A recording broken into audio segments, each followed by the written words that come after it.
Greetings and welcome to another Thursday night community race for Final Fantasy VI Worlds Collide, the Final Fantasy VI Randomizer. I am one of your commentators, Seto Kaiba. And I'm the other one. I'm Double Down. How's everybody doing tonight? Seto, are you excited for this race? I am, I feel like with the Tournament of the Month and the end of Ultras, it's been a little bit since we've seen our Thursday night race, something that's, I guess, a little more casual, a little more fun.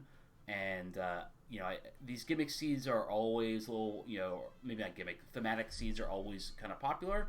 And I'm kind of excited to see it. Do you want to explain to our audience kind of what we'll be looking at today? Sure, yeah. I think I'm excited. I think this is going to be the best race of World's Class. This seed is a Merchant Madness seed. So this is what we often call in the community a barter seed. What that means is that unlike the original Final Fantasy VI, you're not going to be collecting gold and then buying a bunch of different priced items. Everything in these shops is going to have one price. So it's a sort of wheeling and dealing. Everything costs 800 in the store, and you'll see it for half price. But yeah, it's a fixed price offering. So if you want to go buy a tonic, that's going to cost you 800 gold. If you want to buy a Genji glove or an Illumina, that too will cost you 800 gold. So the name of the game is finding these great shops. Now, in addition to the core feature of the barter, we do have a bunch of other objectives floating around, including a rather elaborate skip to get to. But we have to get to Final Kefka. We're going to be looking to recruit 8 characters, find 10 espers, or defeat 5 dragons. So two of those three criteria will get us into Final Kefka. There is a skip, which requires a little bit more. You'll need to find 8 characters and 10 espers and 5 dragons, so accomplish all three of those goals. And then there's a goal to find an experience egg, and let's be honest, I don't think it's going to happen. They need to find Phoenix, recruit 13 characters, find 26 espers, and defeat 5 bosses. Any three of those four things to find an experience egg. Seto, do you think they're going to be pursuing the 26 Esper route today?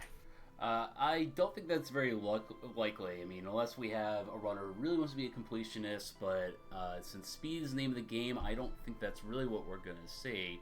I'm excited. I do like these barter seeds. I think that it makes things like healing a lot more interesting. There's a lot more thought that goes into it. Finding it, if a runner finds an Esper with, say, Cure or Life on it, that's going to be a huge boon, a huge value. And also at the same time, like things like MP recovery might also be a little stingy as well, since you can't buy ethers or anything like that, unless you find some cheap elixirs. There are certain items that are overpriced at 800, and there's definitely a bunch of items that are underpriced at 800. It'd be curious to see kind of how that impacts our runners and also impacts our early routes as well. It's definitely a big impact on playstyle. I know there's a lot of different approaches to how to go into these barter seeds, but I think we're going to see probably some really good demonstrations on how to look at these seeds. It's a bit of a learning curve. It's definitely not your normal Worlds Collide experience. Definitely something different to offer. And another thing I think we're going to see here that's going to make an impact is that Y remove. So, I mean, Seto, do you want to talk about Y remove and how it can impact these races? Yeah, so Y remove is something that I think it was spawned last year for April Fool's Day, as an option where if you hit Y on the overworld but in front of an NPC, you remove the NPC. They are gone until you leave the area and come back in. And this has a lot of different effects. The most noticeable and common is just removing problematic NPCs out of the way, so you can move through stuff like towns a lot easier without having NPCs block your way. But more importantly, you can do some interesting sequence breaking with it. You can do things like removing the Daddy Llama NPC in Zozo during Chair's check to avoid a boss fight. You can use it for removing the Siegfried NPC in South Figaro Cave to just get into South Figaro without Edgar. So you can do two of Edgar's checks, South Figaro Basement and Ancient Castle, without Edgar. I believe you can remove the door also for Mountain Zozo and do Science check that way as well. So there's definitely some sequence breaking you can do, and that's why the 5 dragon requirement is there, because with YMPC remove you can get every dragon in the game, but Phoenix Cave, I think, is that the only one that you can't get without YMPC remove that you have to have lock. So you can still fight the dragon in Phoenix Cave. You just can't get the reward without lock, but you can still Oh, go okay. in there. Usually people don't really want to, but hey, if you really want to fight that red dragon, you are more than welcome to do it. Yeah, and so you can get all of them with YMPC remove. Of course, the two in Kefka's Tower aren't particularly useful if you're trying to use it as a requirement to get the skip, or in this case, you only have to get 2 of the 3 conditions to get the Kefka himself. So that's why we have set the 5, because if we set something like 7, then it doesn't make much sense to have to go in and fight the dragons in the tower just to leave to get a skip or whatever the case may be.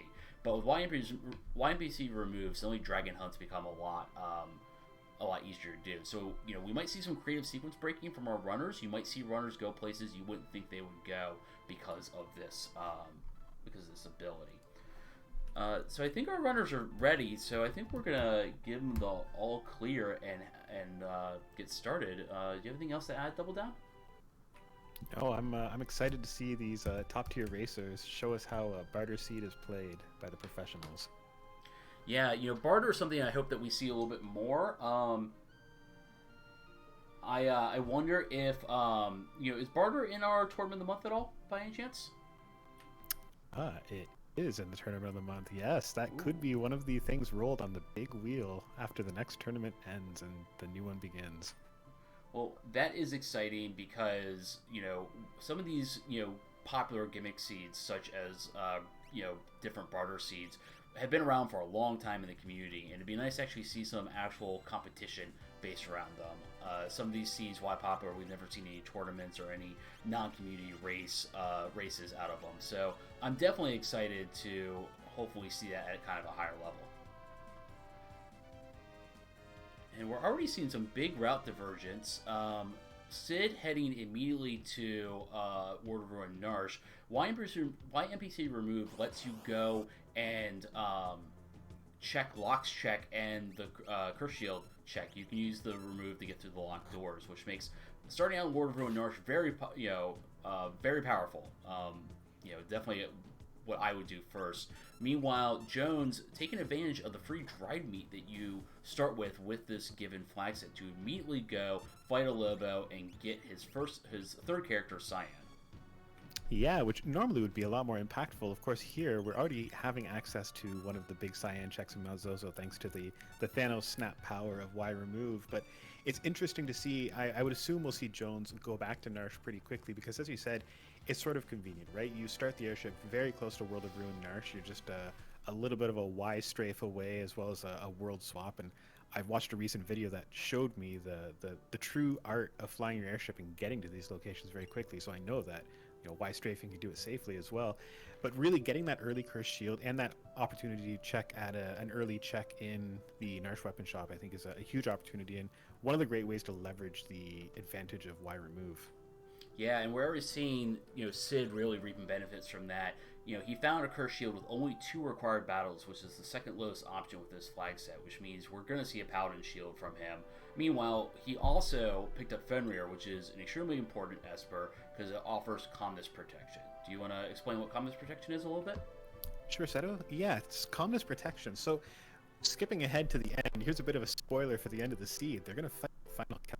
And tier 3 of that 4-tier battle is going to conclude with an attack as a death counter before tier 3 ends that will potentially kill 1 or possibly 2 of our heroes' characters. However, there are ways to mitigate this, one of which is summoning espers like Golem or the wolf himself, Fenrir. So, yeah, that's sort of what we're looking at is these abilities that will make our characters immune to physical attacks like calmness. So calmness protection tends to be a very important find, and to get it early, it's a little bit of a weight off the racer's mind, I'm sure. Yeah, all of our racers here, both Sid and Jones, are very seasoned racers that are among our best, and one thing that they are doing, even this early, even within the first few minutes, is they are thinking about what the end game is going to look like. As they're picking up characters, looking at abilities, getting magic, finding equipment, they are trying to figure out what their final builds are going to be, and because we know what the final boss is, we know everything about Kefka. He's not scaled, he's not randomized, and therefore they are trying to plan that out. And finding comms protection, along with finding mute and finding a source of instant death, all can make the final boss, parts of the final boss, a lot easier. So this is very important that Sid found this, because they're going to be looking for these different parts to different options available to have better leverage, going into the final battle.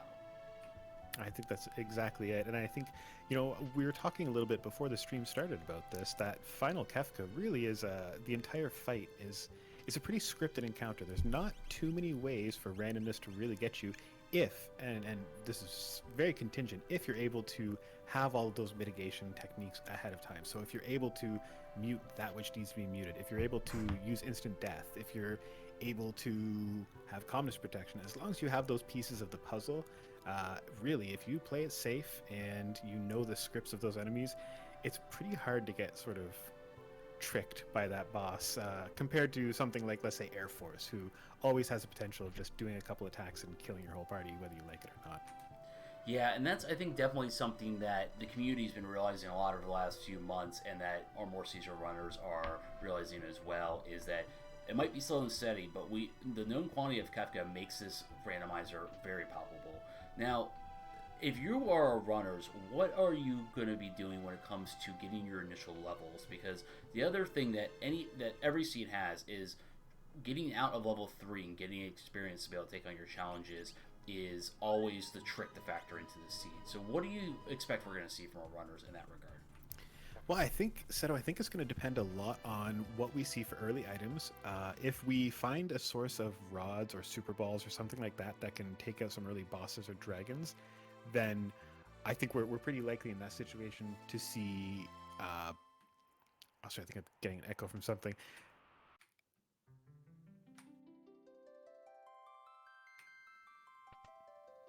So I think there's an echo coming through your audio there, but yeah. So I think for that, it's going to really depend on.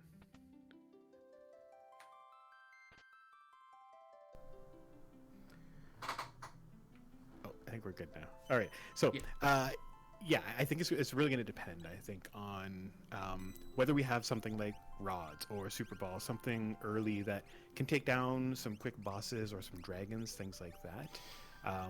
I think if we don't find something like that, I would expect to see our racers go to somewhere like the Serpent's Trench, which is a nice check because early on you can get some fixed encounters and there's no boss at the end. They could consider possibly doing something like Owzer's Mansion as well, which does have some fixed encounters. Great opportunities to get a check in while also getting some safe XP at the beginning. So, rather than grind fights in the overworld, you're doing a check, you're pursuing your goals, but you're also getting some XP. So it's a win-win. That said, if they do find something like rods or elemental shields, things like that in the stores, then you might be able to steal a quick win or two off an early dragon, in which case, now the plan changes. Maybe you go to the Opera House. Maybe you go to Narsh in the World of Ruin and go fight that dragon. Maybe, you do something like that. Or Mount Zozo, another great example where you can go there, get a check done if you've got Cyan, which Jones already does, and kill a dragon. So really, I think depends on what they find in these stores and how long they want to invest now in going to the different shops. Well, so keep in mind that we actually have a lot of limitations with our stores, I assume, to balance out the barter. So rods and shields are actually not available in stores, which is probably a good thing. $800 or 800 gil shields would just mean that you find some flame shields and that's all you're going to do.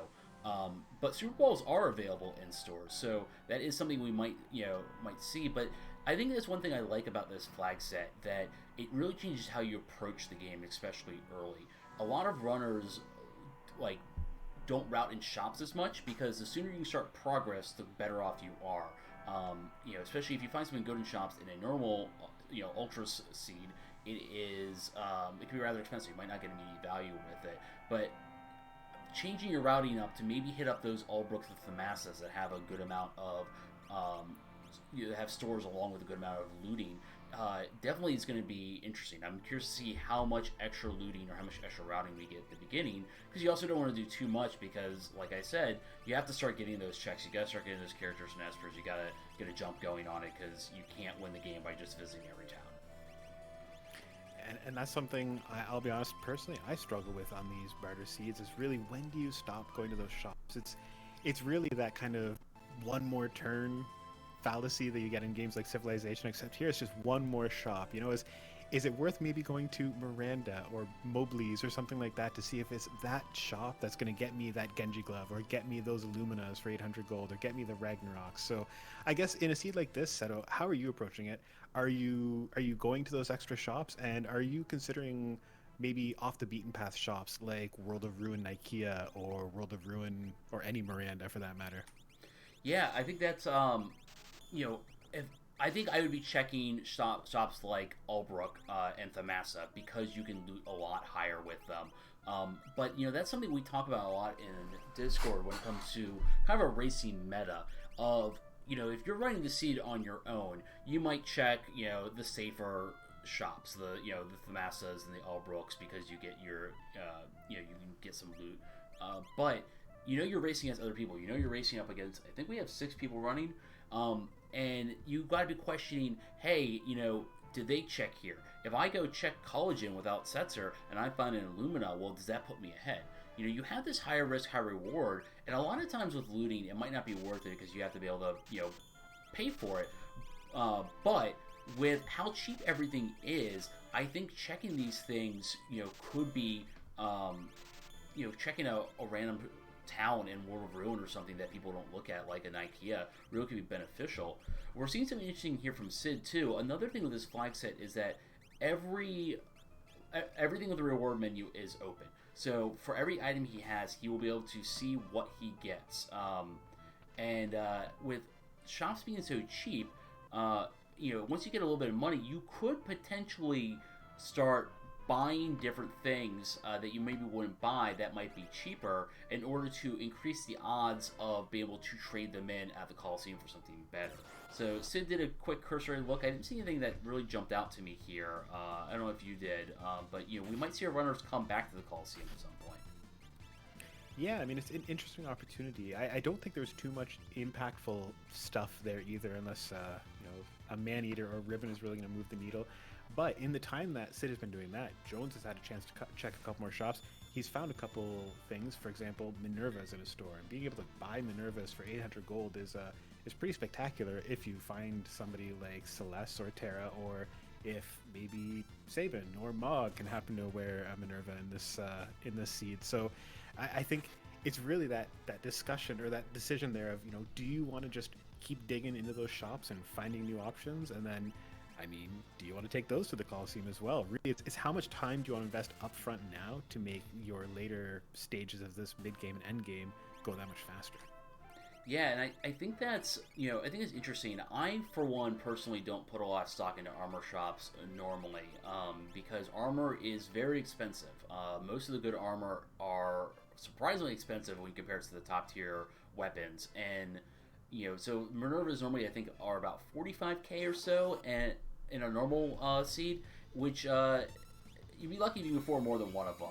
But with 800, suddenly good armor should not be that hard to do. And I definitely think shopping around, trying to find some more of those in Genji armor, you can get a lot of value trying to find some top tier armor, which Jones is already doing. And we see him doing the Jador tech, trying to get his first levels. He got lucky getting a Tyrannosaur fight, which has a lot of experience, but unfortunately is lacking the tools to put them down. If he could have killed those Tyrannosaurs, we would really see a huge jump in levels very quickly.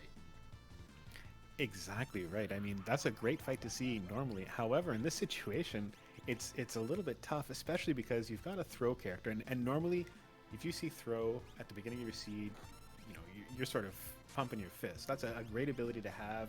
Strong at the beginning, strong at the end. Terrific to get through some of these early fights. Ignores defense. It does everything you could possibly want, but it doesn't come cheap. When every shuriken costs, instead of 30 gold, and if they cost 800 gold each, throw becomes a little bit less attractive. And I think we're seeing that here, where Gao is digging deep to throw mithril knives and dirks, and even those, every one of those you throw is potentially a step towards another barter item. So it's a flag set that really makes throw become a little bit more of a devil's bargain. Now, would you be looking for Skeens in this situation, or would even those just be not worth buying compared to Illuminas and Ragnaroks? I think that I would pick up some schemes, but this is definitely a seed where you can't lean heavily on throw like you normally would. It definitely nerfs throw a lot more. You point out shurikens are pretty much not worth it. You pick up a few schemes for emergency. These early fights where you run to something that is weak, let's say fire or whatever. It can help you get through an early boss, but you really don't have that money. You really can't lean on it too much. We are seeing Jones do something interesting here. He is using a glitch to get his curse shield battles without the disadvantage. That if you equip the curse shield in the middle of battle via the item menu instead of equipping it beforehand, when you finish the battle, it will count as a victory towards the curse shield. However, since you didn't start the battle with the curse shield on, you get none of the negative properties of it, which is why you're seeing Gal with the curse shield without being confused or berserked or any of that. Definitely very smart. It is slow, and if you have a large number of kills you have to do with the curse shield, it definitely could be a big time sink to do that every single fight and unequip it after every single fight. However, with only 2, Jones is smartly realizing he can use that here to get some good armor before we fight this boss. Yeah, I mean, it's surprising sometimes because I know in these barter seeds sometimes the curse shield becomes a little less attractive, just because you often do you're one shop away from finding a whole litany of items that are comparable or better to the curse shield. But Jones has decursed it. Sid is working on it. Sid encountering another fight where the barter effect comes into play. Normally, a bunch of X-rays, you're going to use revivifies and one-shot them all with that cheap, innocuous item. Here, revivifies, they cost the exact same thing as those Ragnaroks, and you're not quite so willing to throw them away. Here's another undead enemy he's fighting, and again, it's do you take this revivify and use it for this win, or do you save it and take it to a shop? And I find these kind of decisions very interesting in this flag set. Yeah, I do too. I think that we could talk all day about the different decisions, possibilities, because my mind is going crazy with them. But I'm curious to see what ends up playing out between them, and I'm curious to see with our runners who are offline too, what they end up doing. Jones, with a good eye here, it was not publicized, but with the flag set, we did turn off the undead flag with bosses, or turned off the no undead flag. So something that wasn't publicized, but if you had a keen eye and were looking through the flag set, you realize that there were a few bosses now you could kill with Phoenix Downs and Revivifies, which, in my opinion, is a good use of that 800 gold. Completely agree. I would pay 800 gold to instant kill a boss any day of the week if I could. And I think this really goes to show a different skill set. So we talk a lot in Worlds Collide about racing, about being good at menus, about knowing the boss weaknesses, knowing the rage menu, and these are all very important skills. But there's another skill that I don't know if we talk about that often in the community. It's come up a lot in discussing the tournament of the month, and that is reading novel flag sets and playing novel flag sets well. And I think that's something where somebody like Jones is, he's a long-standing member of the community, has played a lot of funky seeds, let's just say. And I think that's exactly where that skill comes to the forefront right there, where there's somebody who can really quickly look through a flag set, assess some of the outliers and say, hey, no undead, I'll file that away for later. I'm not going to forget about that like some people forget about multi-summon until tier 3 of Kefka every single time. I don't want to say who does that, but I think this is something where Sid and Jones really bring that skill set to the table of knowing how to read these weird flag sets. Now, I mean, what are you seeing when we see these kind of unusual flag sets? What's drawing your eye, and is this something that you how do you handle the weird flag sets, Seto? I'm personally not the best at it. It's definitely a skill that I'm trying to improve. I like to bring up two browser windows, one of the flag set and one of standard, and start going and compare and contrasting them. Because for me, it's a lot easier to visualize with a known control, like something I'm very well aware of, and going back and forth to see if I can, do the where's Waldo spot the difference between the two. But I miss stuff all the time.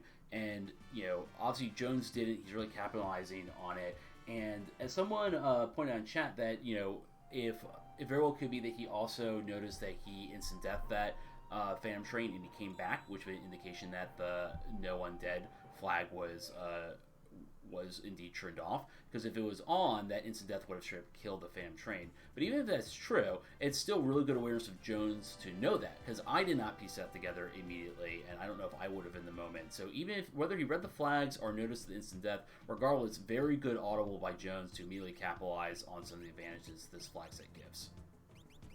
Yeah, I think this Jones guy, I think he might be okay. He's a real new up and comer. We're excited to see it now. Hefe has mentioned something else interesting in chat. He's mentioned that the charm flag is off. So the charm flag for Rage and the Nightshade Rage. Seto, what is that about? Yeah, so Charm is a weird status effect in Final Fantasy VI where it's very similar to Berserk, that when someone's charmed, they just attack their allied members.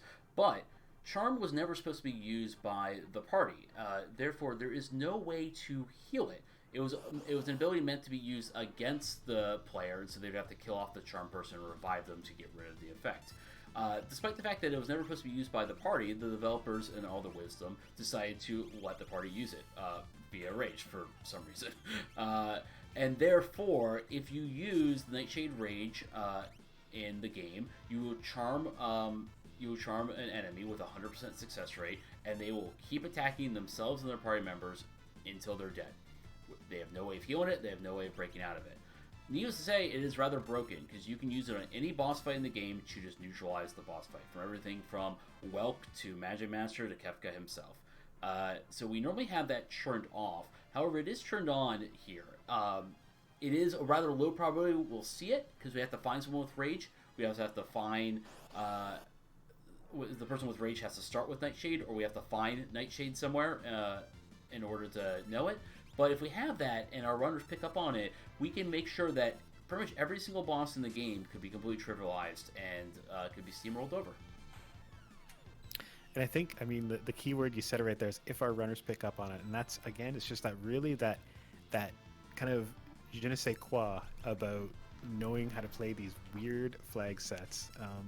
You know, if you've got that sort of diverse experience in Worlds Collide, then, you know, it's maybe something that's a little more second nature to think about some of these weird directions you can take these flags and how you can exploit some of the more off the beaten path flags.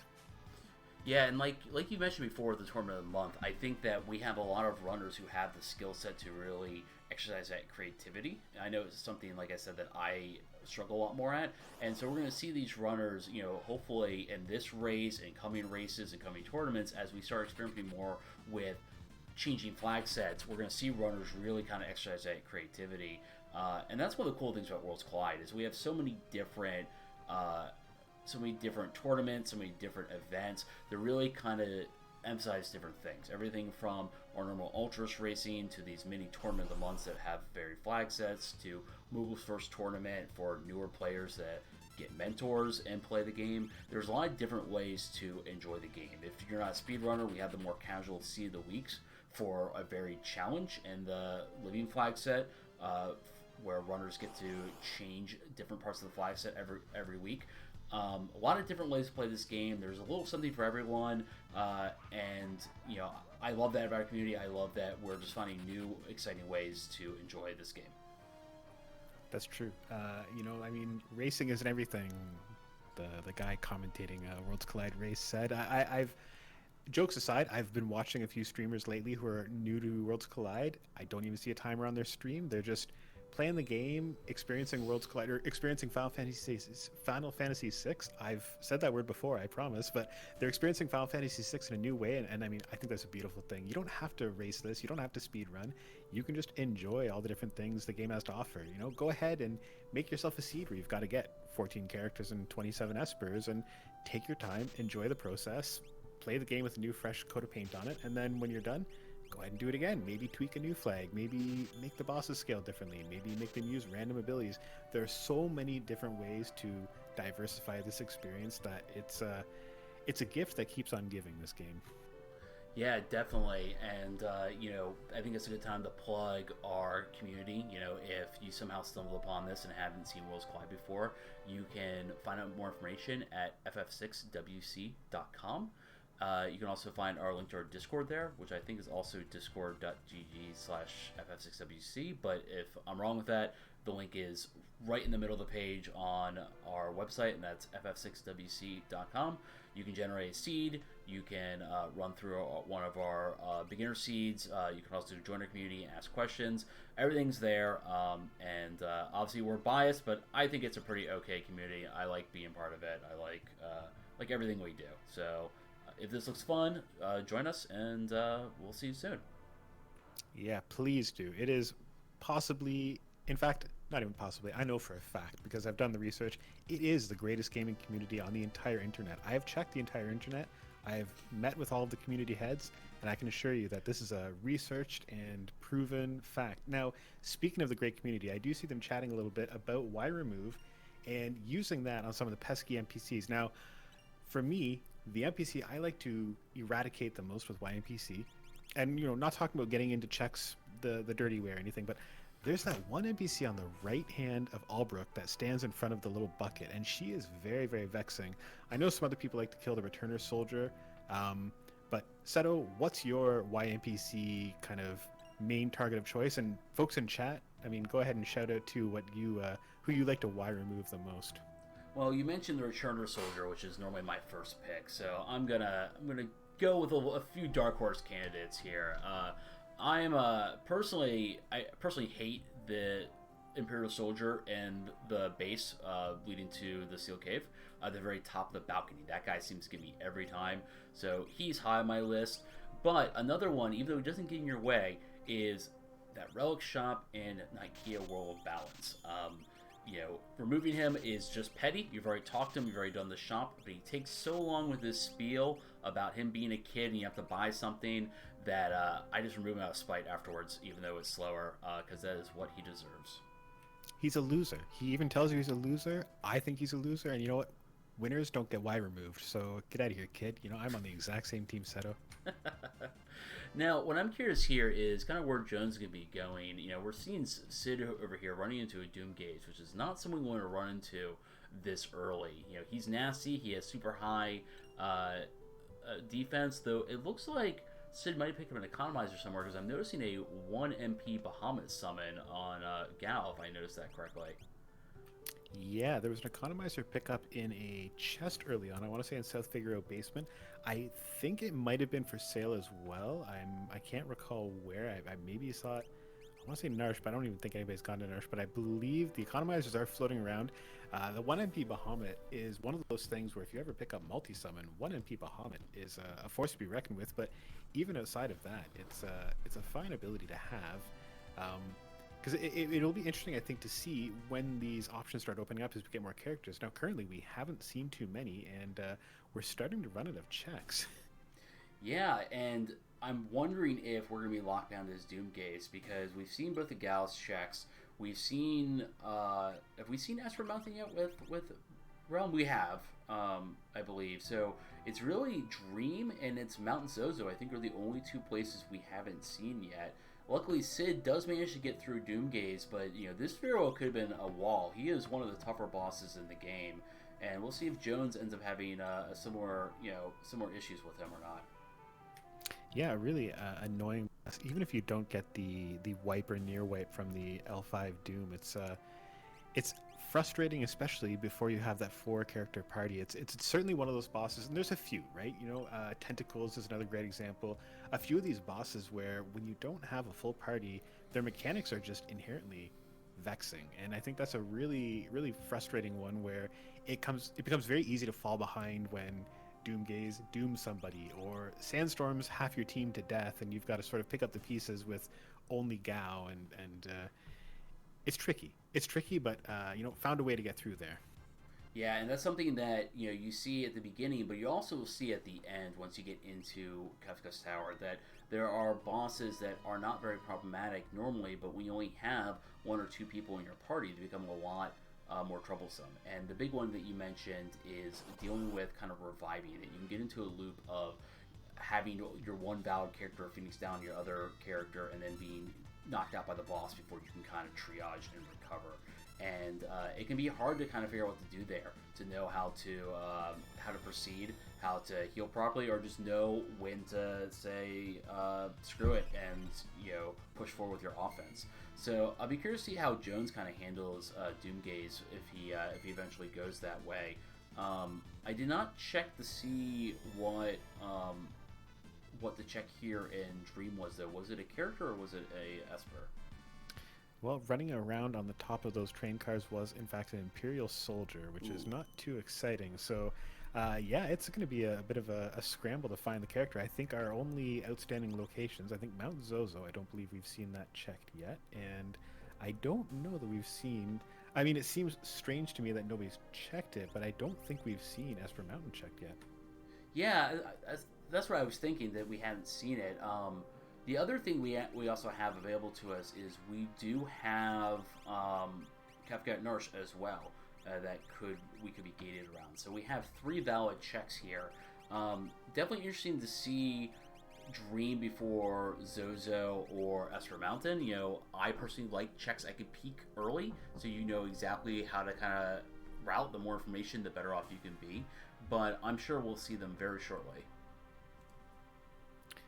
Now we do see Jones as well amassing quite a body count with the Y remove as he just goes on a tear, Y removing anything that looks at him even remotely the wrong way, and very wisely heading to another check that Y remove opens up, the Magitech Factory. Now, why is Magitech Factory an attractive option in this situation? Well, first, I always forget you can come here with YNPC remove, but Magitech has 3 checks. We call them MTech 1, 2, and 3. The first 2 are very quick. They are just 2 bosses. You'll be at boss 1 quickly, and then boss 2 will be very shortly after. 2 bosses for 2 checks. It can either be an Esper or an item. MTech 3 is a little bit longer. You have to sit through an auto-scroller and then fight a boss, and then fight a second boss before you get that check. MTech 3, however, cannot be a dead check. It can be either an Esper or a character. Normally, if you have Celeste, it can be a little hard to know when you should do MTech, because you don't want to come through, do MTech 1 or 2, 1 and 2, leave, and then find out your only character is at MTech 3, you have to come back. However, since we have YNPC remove and we don't have Celeste, we know logic is not going to send us through here, at least not yet. So coming here and doing MTech 1 and 2 and warping out means that you don't run a risk of being walled by MTech 3, most likely. It really is a lot lower probability. So you can quickly get hopefully 2 Espers here to jumpstart your progress and get more magic, and then go do one of the checks that has to lead to a character. Yeah, and I think that guaranteed progression is really an attractive option. There's not all that many checks that give you that guaranteed progression. So to know for a fact that at least one of these checks is kind of allowed. Now, I'm curious too to see at what point our racers start to try to do some dragons. That is one of the options. We talked about the final Kefka objective at the beginning. You need to do any 2 of getting 8 characters, 10 Espers, or killing 5 dragons. And I mean, is there a certain point, Seto, where you sort of say, hey, I'm not finding the characters, time to go slay some dragons? That's interesting, because I know with me, I like to have an early dragon. I think that is the best way to get experience, and if you get high in experience ahead of progress, the rest of your bosses will go rather quickly. However, while our runners are doing pretty okay, they don't have anything crazy. They're not hitting for multiple thousands. They don't have shock or Magitech. They don't have super balls. So they might not feel comfortable taking an early dragon. They have Mount Zozo available. They have to go there anyway. It is a quick free check that also happens to have a dragon. I'm a little shocked we haven't seen that check yet, but it could be that our runners are putting it off until they feel very confident they can take that dragon, because God forbid you go up there, you can't beat the dragon, and then you decide you want to get the 5 dragons, and then you have to go back up to Mount Zozo or find another dragon to satisfy your requirements. But I would imagine we would hopefully see it very quickly, or here with Sid, looks like he might be doing Ward of Ruin Narsh, so we might see him up in the Ice Dragon spot in a minute. And I think you probably hit the nail right on the head there in suspecting that it's Mount Zozo being avoided because of that dragon. Because it really does feel bad to do Mount Zozo twice. Having to go back to get that dragon is pretty vexing. But Sid's trip to Narsh so far has been a little rewarding. He's found the Katana Soul in the monster in a box, so he's got that out of the way very quickly with Noise Blaster. It'll be interesting to see if we find something that will actually take advantage of that offering, because as we know, the offering is not always the greatest item. Yeah, and smart move by Sid to use the Noise Blaster as a little trick to be able to one-hit kill Katana Soul using his instant death against them. Sid does have Fixed Dice on that realm, which is why he threw the offering on there. Fixed Dice and offering, a popular combo for some more casual players. It is rather unreliable. It can do large amounts of damage. It can also do small amounts. It is slow though, so this early in the game, I would say Fixed Dice offering is gonna probably get him through some tough boss fights, most likely, but I don't think it's something he wants to rely heavily on come the end of the game. We have seen with Jones, however, that he found an Atma weapon in Albrook, I guess in the port area that you can only get in World of Ruin, that he got to via YMPC remove. So if Sid goes there, Atma weapon is an item that does combine very well with offering. So we have a few things out here that could go with this. Definitely they're building blocks, so good pickup by Sid. We'll see if it can be used to its full potential. Yeah, it'll be interesting to see, because I think there's a lot of different options, and I think we've already got a couple decent offering options floating around. Now, another thing I'm seeing Sid doing, and I'll be curious to see your thoughts on this. Sid is still doing an awful lot of looting, and I think normally at this point in a seed, we're about 30 minutes in, the looting might normally be dialed back. Now, why do you think Sid might still be looting at this stage of the game in this seed? I think it's from what you just saw about 5 seconds ago. If you notice, he picked up a chest that had 3,000 GP in it. When you have a barter seed like this, what you're really hoping for, like individual things you're picking up might not be sell that well. But man, if you can find that 19,000 GP chests, or all these other chests that give a flat amount of GP, you can really get value out of it. That 3,000, that's suddenly almost 4 things you can buy, right? So I think that's really going to be the big pickup here, is that he's looking for, is he's hoping to fish out those chests to give him a few thousand, because that really can go a long way quickly. And I thank the game for taking that setup and running with it. That was beautiful.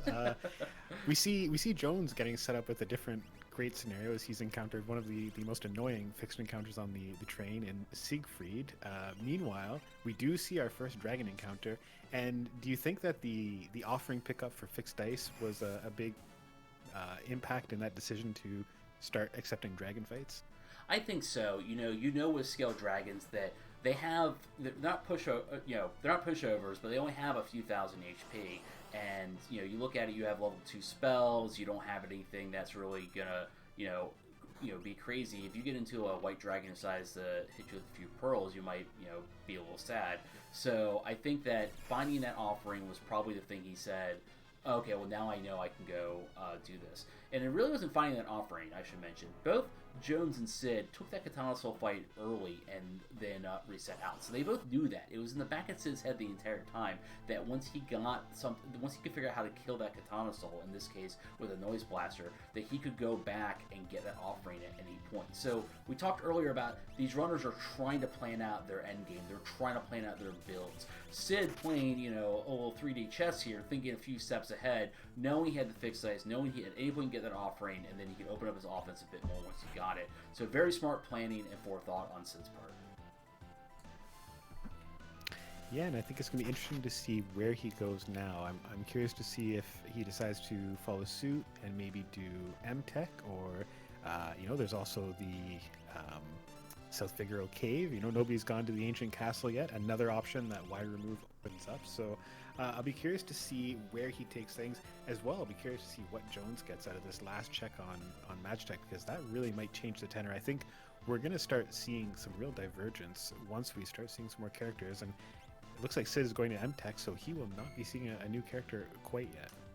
Yeah, it's definitely interesting. Both our runners doing M-Tech. Like I mentioned, the M-Tech 1 and 2 at least having quick espers is a very strong point with it. But I used to play a lot of Link to the Past randomizer, and we used to talk about sequence breaking there, and how you don't get too crazy with sequence breaking, because when the seed's generated and they're figuring out the logic for where the characters are placed, they're not taking YNPC remove into effect. Therefore, while there could be a character here, this character is not what the seed requires you to go. It's not the route that the seed had kind of planned out with this RNG. So, you know for a fact right now that if you're Sid, that Esper Mountain and Kefka Narsh, one of those two has to be a character, because they're the only checks we haven't done yet. So coming here is a little interesting to me, because it's not guaranteed to be a character. With the other two, it's a 50% chance that one of those is a character. I thought we were going to get into some nice, deep philosophical discussion about self-determination and whether there's such a thing as fate or destiny, but I guess we can keep talking about Worlds Collide a little bit longer, as we see Jones finally going to show us who the reward is after he absolutely demolished that dude in a Magitech armor, and it is another Esper. So we are running dangerously low on options here. Are they going to have to go do the dreaded 3-character Kefka and Narsh? It's looking very likely, and the other issue you run into here is, yeah, you're picking up Espers, you need Espers to beat the game, but right now, if you're Jones, I believe that makes Esper number 7 for him. I don't know if the tracker was updated, or maybe it's 6, but the point is, he still needs 5 characters and only 3 or 4 Espers. There's a very large chance that he ends up with more than 10 Espers, and for every Esper you get over 10, you're just making your life harder. Enemies are going to scale up higher, and we have a max level of 70, so they will keep scaling up. However, you're not going to gain any more progress. Our skip is just for getting 3 of the requirements, whereas getting the tower just requires 2 of character, Esper, or dragon requirements. So therefore, getting more than 10 Espers is just going to make your life harder and ultimately be a waste. So you want to prioritize those characters early, because odds are when they start looking for characters 4, 5, 6, they're going to end up with Espers whether they like it or not. I mean, hey, don't forget, if you find 26 Espers, that's part of the objective, getting experience eggs. So you know what? That is probably what Jones is shooting for. You're absolutely right. My bad. Yeah, I you know what? He's way ahead of us. He's playing a very deep game, and we're just trying to keep up.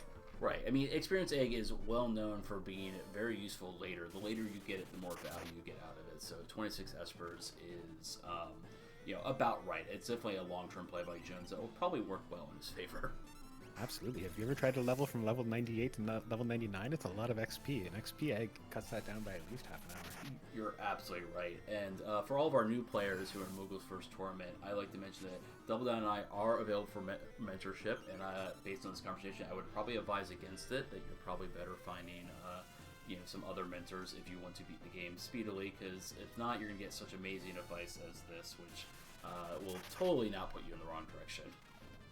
Yeah, I mean, as far as me being a mentor concerned, you can absolutely do better. And again, hey, I mean, great segue about how good the community is again, because myself as the outlier, a lot of great knowledge. And I mean, another thing we see on this community is the diversity of approaches to this game. That we have people who, at a very high level, are playing this game and yet taking very different approaches in terms of strategy and tactics. And I find that very interesting to see that there is that level of kind of self-expression and uniqueness, and yet you can still get ahead. You can still win races and play your own game. Yeah, and I think we have I think 4 other runners playing offline, and I know a lot of them very well, and they all have a wide range of skill set as well. And I'd be curious to see afterwards, when we kind of do our debrief with our runners, what different people did, because one thing that we were talking earlier before about how this seed is a lot different than our standard races, and that you really can see a lot of creativity with the flag set reading, but you also see a lot of creativity and strategy once you start adding things like YNPC remove, or having undead bosses turned off.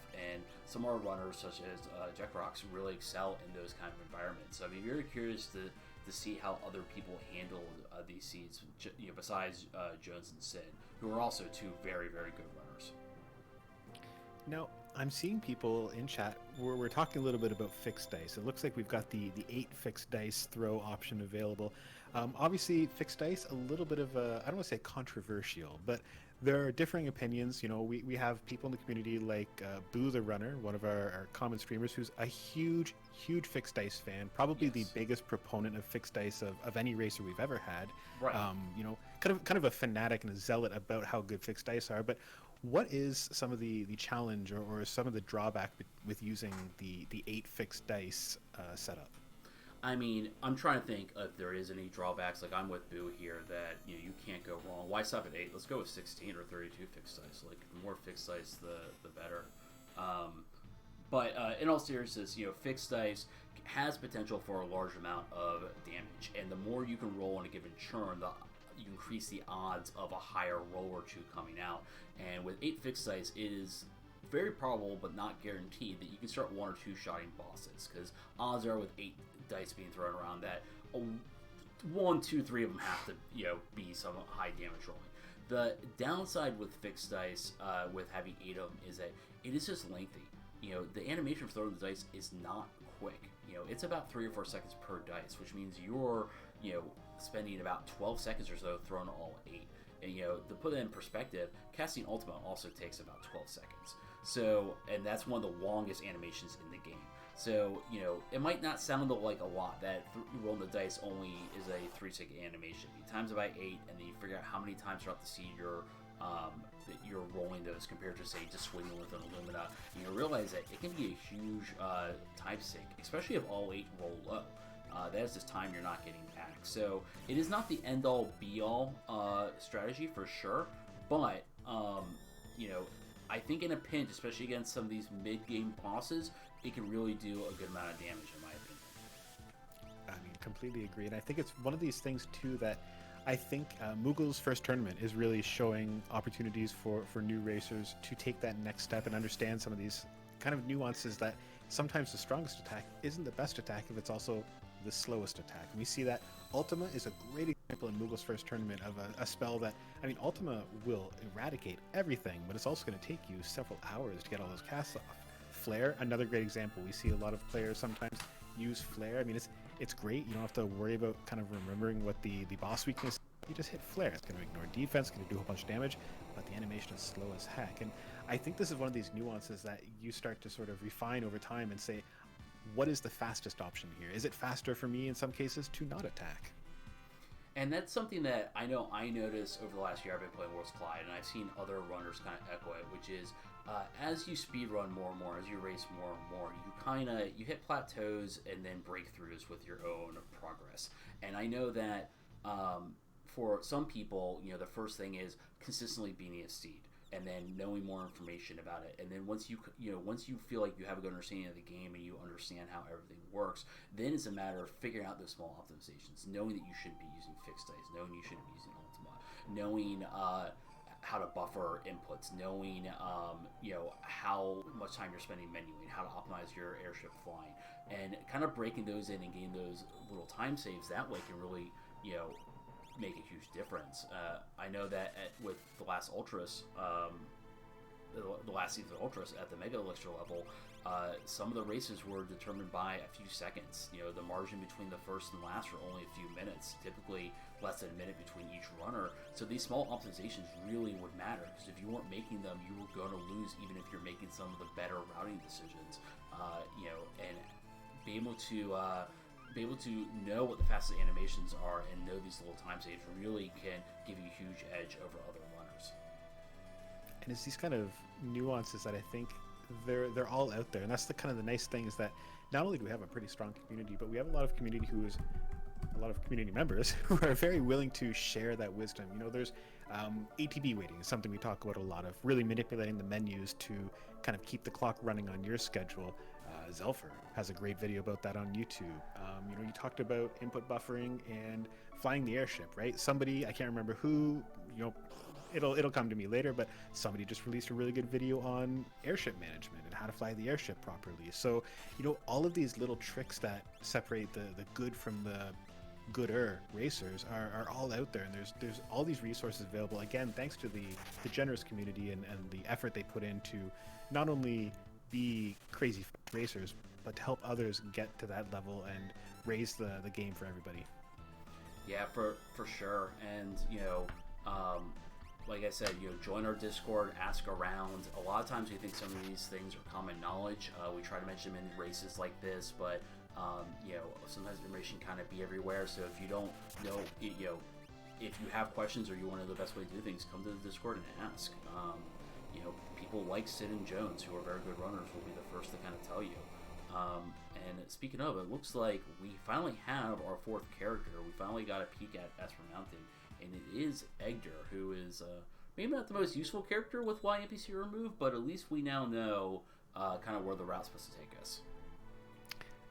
Yeah, I mean, I'm to be honest, I'm surprised that we have only just now seen Esper Mountain, but yeah, a little disappointing that it's somebody who technically doesn't open up any new checks. Although I'm not sure of all the Y remove checks, I don't know the Ancient Castle is usually at the top of anybody's mind. I think when I think about Y remove opening some doors, I'm thinking of Narsh, I'm thinking of Magitech, and I'm thinking of Mount Zozo. So I would forgive them if that wasn't at the top of their minds, but I think probably Sid is just relieved that he doesn't have to go to Kefka and Narsh.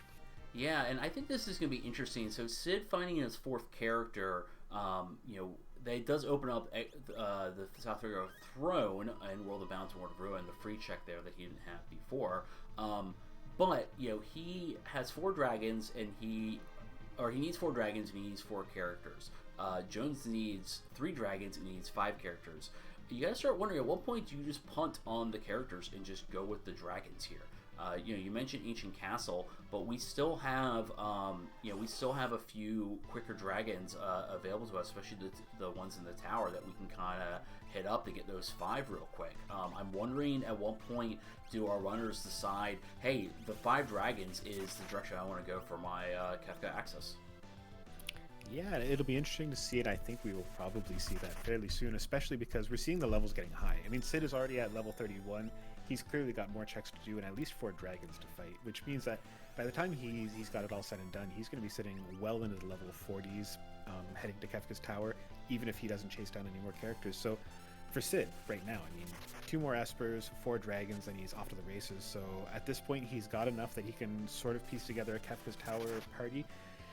Now, that is something that's a little awkward, doing Kefka's tower without 6 characters. I mean, you've got to put some extra Moogle charms in, you've got to get some suboptimal builds to fit things in. It's a little bit more cumbersome, but it can be done, and we've seen it in seeds where there's not a character requirement, and I think this is how we probably will end up seeing this play, because, again, the levels are getting high. I don't think fighting dragons is going to be too much of a challenge for our racers with these offenses. Yeah, and that's kind of what I would do here. You mentioned that getting to the tower is a little cumbersome when you only have 4, but you'd be surprised how quickly you can make up on that with good armor, which armor is cheap, and levels, which you're going to get from these dragons here. The thing about the dragons is that you know where they are. With the different character checks, if you're trying to get 8 characters, every time you go to a check, it is a gamble whether it is a character, an Esper, or an item. Such as this check we're seeing here with Sith. This could have been a character. It's not. It's either an Esper or an item. So if it's an item, that doesn't get progress. Whereas every single dragon is going to get you closer to fighting Kefka. With 8 Espers, you only need 2 more, and with the auction house and a few other quick checks, you have a lot of options available to you to get those last 2 Espers. I would start just focusing on dragons if I was in this situation. I think it's a good pivot because there is no ambiguity of what checks you need if your remaining checks are just killing those flying beasts. I completely agree, and I think that might be what we're probably seeing here too. I think Jones has now picked up Edgar as well. I would not be surprised if we see both of our runners go here, do the Ancient Castle Dragon, and then that's possibly the end of their sort of drive to do checks. At this point, they might just start taking down dragons. I think the Opera House, I believe, has been taken down by one or both of them, but there's still the Narsh Dragon floating around, which, again, great opportunity to get your last Esper. They could always peek into Kefka's Tower for 1 or 2 dragons, so, I mean, there's no need to go somewhere like the Fanatics Tower, because I don't think anybody really wants to go there at this stage. So, yeah, I mean, I think once Ancient Castle is done, I would be surprised if we just start seeing the dragon hunt begin. Right, we are seeing something very smart from Jones here. This is something we talked about, how good our runners are. as most people probably know, in World of Ruin, South Figaro, and the Figaro castles, putting Edgar in front of your party means everything is half price, which matters for this barter seed. Everything is 400. And so if you find something good in these shops, suddenly you're spending a lot less than you would normally. So very smart play by Jones here, because now he can trade everything 1-for-1 for whatever he wants. You're of course limited to only a few shops, but we talked about before how expensive things are. Now we're really seeing the fruits of our labors by selling everything and doing a 1-for-1 trade.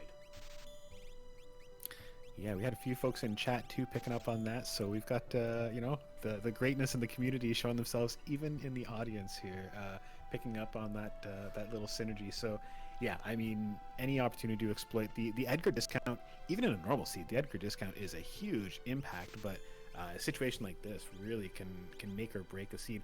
Now, in this situation, I don't know that the shops have been incredibly impactful. I know sometimes we'll see barter seeds where you've got things like shields or Ragnaroks or things like that floating around, but we are seeing Jones pick up on some long-awaited ammunition for throw at least. So I'm sure he'll be happy to have that. Yeah, I think that's a good pickup, and I think taking advantage of any status healing items. We take for granted things like echo screens and eye drops, which are normally very cheap, but with our barter seeds, they're expensive but important. If you get hit with a train in Kefka and you don't have ways of healing it, you're going to be looking at a game over screen very quickly. So taking advantage of Edgar's barter to pick up those status items is not sexy, but I think it is a good pickup. We did see Jones deliberately picking up that noise blaster from South Figaro, doing the same thing Sid was doing, that forethought of seeing the Katana Soul early, knowing that you could use that offering for something, keep an eye out on your equipment, and then when you get a chance to get the noise blaster, pick it up to get a very quick, easy fight here, and pick up your offering. And I'd be curious to see what Jones ends up using an offering with, who he ends up giving it to. Yeah, big time saving too, knowing that Katana Soul is there, so you don't have to look around for it in the ancient castle. Now, I mean, we're talking about monsters in boxes, Katana Soul. Do you see any situation where our runners would still be taking monsters in a box at this point? And so, I think everyone has a little different strategies with monsters in the boxes. And for me, I only hunt for them if I need an offering, and I'm only hunting for Katana Soul. Because really, most monsters in the boxes, a lot of them don't give experience, and they don't really give particularly good items. We know that Jones already found Minerva for sale, and you don't have steel, so therefore stuff like pugs isn't as useful. The only really one is Gigantos, but with all these dragons you're probably going to go for, I don't see much of a reason to even hunt for that. So I think we won't see any more monsters in the boxes. If we do, I will be a little surprised. Sid, unfortunately, finding only quote-unquote Illumina, not getting an Esper at Ancient Castle, but at least he gets a dragon for his constellation, so the trip isn't a complete loss coming down here. No, not at all. He also picked up a Mega Elixir in the bucket up there, which, very handy to have one Mega Elixir at the final fight there. I mean, a couple different places, either Tier 3 or Final Kefka after Fallen 1, where the Mega Elixir comes quite in handy. Of course, the one thing that you always have to keep in mind in a race situation like this is that knowing how the seed is gone, other than Kefka and Arsh, which we have no intel on, presumably everybody's being funneled here. And if you have that sort of awareness, which, again, Sid has seen almost every check in the game at this point that's been available to him, so he probably has a pretty good idea that Jones is also going to be going here. That means you know that if you just got that Illumina, your opponent has that Illumina as well. Maybe your opponent even got that Illumina 5 minutes ago. So really does sort of affect kind of the thought process of whether you're ahead or not. This isn't a niche off the beaten path area that Sid found, snuck a quick off the market Illumina. He's sort of drawing from the same well that Jones will be, and I think that maybe does affect the runner's play a little bit. Yeah, and I think that brings up an interesting point or tangent, which is, when doing a race, your mind is thinking differently than if you're doing a practice seed on your own. Both Sid and Jones, they don't know what the other runners are doing. Like I said, there's also 4 offline. But they pretty much last checked Esper Mountain. It was that or Kefka and Narsh. Esper Mountain is a very easy check to do. It requires very little time. It is peekable. And I'm sure both of them are kicking themselves thinking, I should have done this sooner, or my opponent might have probably done it sooner, and therefore they would have had progress, and a path to the rest of the seed quicker than me. And so you got to be wondering as you go through this castle, and you're like, oh, this I got this Illumina. You got to wonder how many minutes, tens of minutes ago, that your opponent probably picked it up. It is a little hard. You can get into your own head a little bit as you try to look at your decisions and then try to simulate and guess your opponent's decisions. It is good to do. It can also drive you a little crazy as well. Yeah, I mean, luckily some of us started that way when we're racing, so it's not out of our way to be just a little bit more crazy. But no, I think it's a good point. I mean, it's interesting info. It's sometimes hard to be actionable to know those things, but I do think it's often useful to sort of have that idea of, gauging where my opponents are and where I might have just found an advantage or not. But speaking of advantages, Sid now has Terra sitting on the throne room there with Blitz, which she was guaranteed to have based on the flag sets. Now, it'll be interesting to see what happens here. Is Sid going to go to the sealed gate now? Is he just going to loot the treasure room at the sealed gate? Is he going to go do the Welk check and pick up that Minerva that was sitting on the other end of the weapon shop? Where would you be going with this Terra pickup? I think the Welk check is a high priority. It's a Minerva. I know Jones found Minervas for sale, but I forget if Sid has found them for sale or not. But a free Minerva with a character can equip the Minerva with being Terra is a huge advantage. And Welk is quick. Of all of her checks, it is probably the quickest. You go in, you fight a boss. It's very easy to get in and out from the world map. So I think that's priority number one. And priority number two is probably the Seal Gate. Treasure is not that important at the 56-minute mark, but you'd be surprised how quick that check can be if you just go through it as fast as possible. If you just go from A to B and don't stop for anything, you can get through that entire check in a little over a minute. It is deceptively quick. So I think those are your two highest priorities with Terra, is going through those two.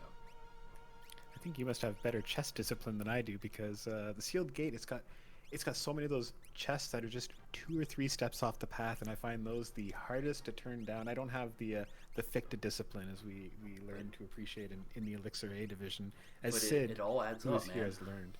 Well, I mean, every chest you open is another Illumina, right? Or at least the ones you don't open all have Illuminas in them. But every chest you don't open is a few seconds saved, much more if you have to walk out of your way. Our top runners, when they hit this point in the game, they got to be thinking to themselves, when they see a chest, they're thinking, what do I still need? They're thinking about their weapons, they're thinking about their armor, and if they can't answer that question, if there's not something generally they would want, saying, oh, I need an Illumina, yeah, sure, everyone wants an extra Illumina, but if, finding an extra Illumina, it's hard. But if you're like, I need good armor, I have nothing for armor, then still looting at this stage is good. But if you have your healing items, if you have a few elixirs, a few X potions, you have decent armor, you gotta ask yourself, what advantage is there for going to a chest? If I have everything, then it's just a waste of time to do that. And our runners at this point are probably thinking that, and hopefully cutting out their chest looting at this point. Yeah, it's a conversation I think I had during the Moogle's first tournament as well, where I've sort of argued basically that chests get worse the deeper into a seed you go. The chances of you finding something that's actually going to be improvement get worse, because hopefully over the course of a seed, your offense, your items are getting better. So when you're wearing a bunch of leather armor and leather hats, every chest is almost certainly going to be an upgrade. Even a tonic is looking pretty good at that point. Whereas by the end of the game, if I'm sitting here with 8 Atma weapons and a bunch of VKs and everybody shooting tech missiles, what am I possibly going to find in a chest that's going to move the needle? Like Illumina number 9, I don't need it anymore. So yeah, I mean, I completely agree that I think it's very difficult, and it's a bit of a nuanced skill set to really identify when the chest looting needs to stop. But definitely one of the more kind of advanced bits that separates the good from the great. Now, on the exact other end of that extreme, we're talking about spending a couple seconds for potential upgrades. Let's talk about the opposite of that. We've got a Blitz user, she's got good magic power, and with all these dragons to fight, she's probably going to be pretty high level. How long of a cutscene are you willing to take for a powerful ability like Bum Rush? That's a good question. In some scenes, I think it can matter. However, this Blitz user also is swinging a Ragnarok on Sid's screen. That is some of the best damage you're going to get. It is I believe, a Hero Ring Gauntlet. Ragnarok on someone with a pretty decent strength, so she is hitting for 6-something K plus a flare proc. I don't think she needs the Bum Rush. If you were a little more hurt for offense, I think it's totally worth it. If if you have a Blitz user and they're not doing anything and they're level 42, then go for it. But if they're dealing decent damage, it is a long cutscene, and you gotta ask yourself, if that Bum Rush is doing 2K more than the Ragnarok swing, are you gonna make up a minute and a half worth of time in Kefka's Tower by using that Bum Rush? Especially not being able to target it, which is really gonna be a pain in tiers 1 and 2. I would personally skip Bum Rush because it looks like Sid is leaning so heavily on that Ragnarok. And I think it makes perfect sense. Again, one of those situations where really being aware of your current power level and aware of your current offense options, it would have to be a pretty good upgrade to justify that time spent. I mean, sometimes you're right. If you're digging deep and you've got nothing going on in your life, then hey, Bum Rush is looking pretty good. It's a very, very powerful attack, and especially on somebody like Terra. But if you've already got Illumina, you're already... I mean, the only thing you're really needing for an upgrade there is, or if you've already got Ragnarok, the only thing that's going to be an upgrade there is Illumina at that point. And I mean, even then, the Ragnarok's going to be just fine. I'll take my slow flare procs. Now, we do see Sid picking up that 9th Esper. He's on 3 dragons. He'll get the 4th one here in the World of Ruin Narsh as well. Where do we see him going for his last Esper, and where do we see him going for his last dragon? It's a good question. I think a lot of people have different preferences on this. If I were in his shoes, my last Esper would be Auction House. You can know beforehand if there's an Esper. If there are 2, then you have a pretty good coverage of odds to be able to pick one up. And I think Auction House gets a bad rep. I think it's not nearly as slow or devastating as people think it is. I think it can be hard sometimes to take a bad Auction House experience and swear off it, because it never feels good, even when you have a good Auction House experience. But when you just need Espers this late, it is a very, very quick one, especially given the fact that with the characters you have, there are no really quick checks available. As for your last dragon, I'm personally a fan of put everyone in a party and just jump into KT, knock out one of the dragons there and warp out. It sounds like you're double dipping, but really it takes so little time on path 2 to go get that dragon. It's about a minute. That's faster than any other dragon you currently have available for you. It's faster than going and doing Phoenix Cave, because you don't have to do any party switching to hit anything. So I would personally be looking at one of the KT dragons to just quickly knock that out. Yeah, I mean, I think so too. I mean, I'm a big fan of taking that party down, the 3rd party in Kefka's Tower, and taking down the dragon. Now, a little bit more of a challenging option here. Hefe has very, very quietly pointed out in chat that you can't actually afford in this, right? So we've got the barter going on here that's going to make fundraising a little challenging for it. So in a situation like that, I mean, do you scout the Zen Thief? You might be able to afford the Zen Thief if he's not looking for too much money. Or, is this a time to maybe go check out something like Mobley's? Or, do you... Oh, I almost said Elite River, but I won't be that silly. I think those are all good points. I didn't take into account the Auction House thing. I think scouting 10th Thief is not bad. I mean, what's the harm, right? It's 45 seconds to get a price. If you happen to roll less than 10K, you could probably afford it. However, I think you're right. I think Mobiz is probably the way to go. At this point, when you're looking for something specific, a character or an Esper, you really value any check that lets you peek. And I think of what we have available, the only check that lets you peek is Mobiz. And so you pop in, you see that, something like, you wouldn't take Torado away from me, you're good, go get that last Esper. I think that's a very good call. Because if not, I mean, you got Leet or you got Zozo, Royal Balance Zozo. I guess Royal Balance Zozo is probably the way you want to go. You do avoid a boss fight with YNPC remove, but I think Mobiz is probably the safe bet in the end. Yeah, and I think there's no concerns here that it might be a slower check. I think the party's offense in both of these racers, I think they both have pretty strong parties where you're not too worried that if your party gets split up that any 2 are not going to be able to get the job done. So that's sometimes I think something that can be sort of considered when looking at the Mobley's check of, okay, if I lose my 2 best people, is it going to take me a half an hour to fight the boss? Because if it is, maybe this check is not so good after all. But remember, with the Mobius check, you can manipulate it to not lose your two best people. The Baba Breath that Penumbra 3 does always removes dead bodies first. So if you can kill off two members of your party before you kill Penumbra 3, they'll blow away the corpses and leave the two members that are still alive. So you can kill off your two least damaging party members in order to guarantee that your two bruisers are still in the fight. Yeah, but you want me to kill my own team? That's the thing Kefka's trying to do. I'm trying to avoid my team. Honestly, and like this is something for me where I hate micromanaging, like killing them and then Phoenix downing them. But I mean, you're exactly right. There are ways to play around Baba Breath and make it work for you. I think I'm just lazy, is what I'm really realizing about myself as we go through this. I mean, you know what? Part of Final Fantasy VI Worlds Collide is that self-discovery to learn more about your other runners, but more importantly, more about yourself. Both about how you run, but also how you are as a person, some of your vices. So I'm glad that you're able to, kind of come to this realization through your journey through the World of Balance and World of Ruin. Yeah, thank you for exposing my flaws as a human on commentary during the stream. So we've had some good discussions about the philosophy of self-determination. We've had some really good introspection here and self-analysis. I think I'm looking forward to seeing where we go by the time we get to Kefka's Tower. I think we might really solve the rest of the world's problems here. Right, and if randomizers interest you, speedruns interest you, or apparently if therapy sessions interest you, please check out ff6wc.com, join our Discord. There's a little something for everyone, like I said. Now, we haven't mentioned them as well, but I keep seeing the Ceiling Cat person in chat. Who are they? What is tracking, and why are they so darn good at it? Sure. So Ceiling Cat is our tracker for the night.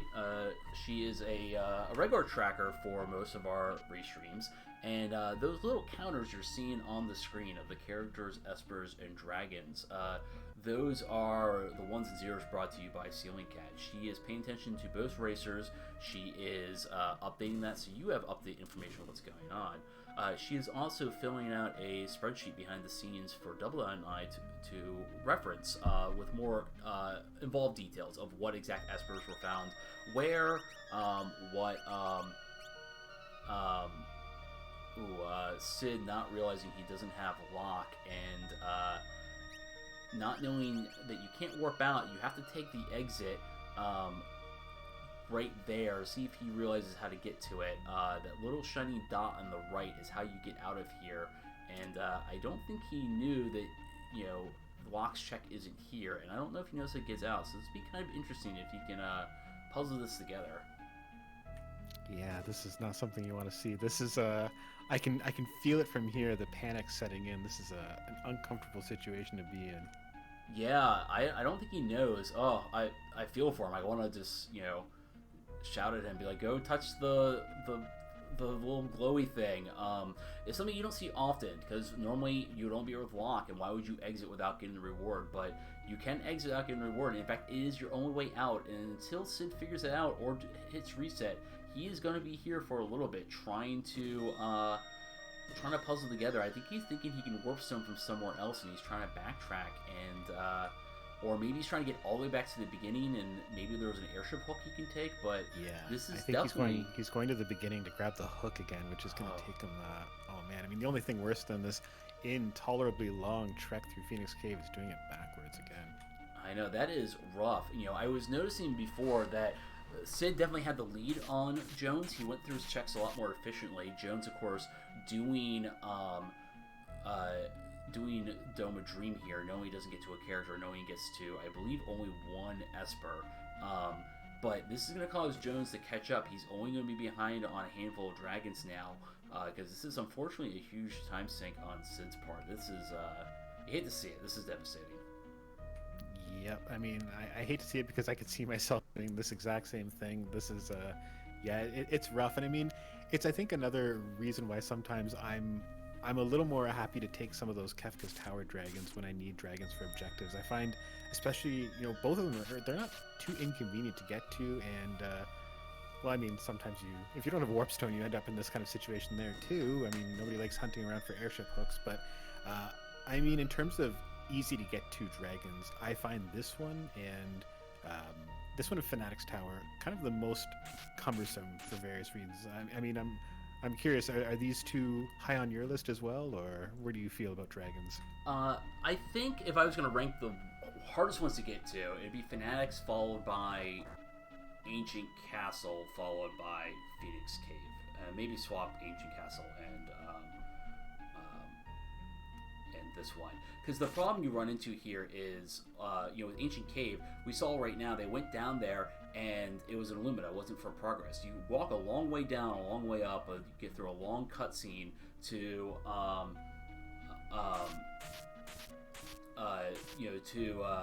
not gain any progress. You got a dragon, but it's long. So I would have personally skipped Ancient Castle completely. I think even if it was an Esper, it's still not quite worth it.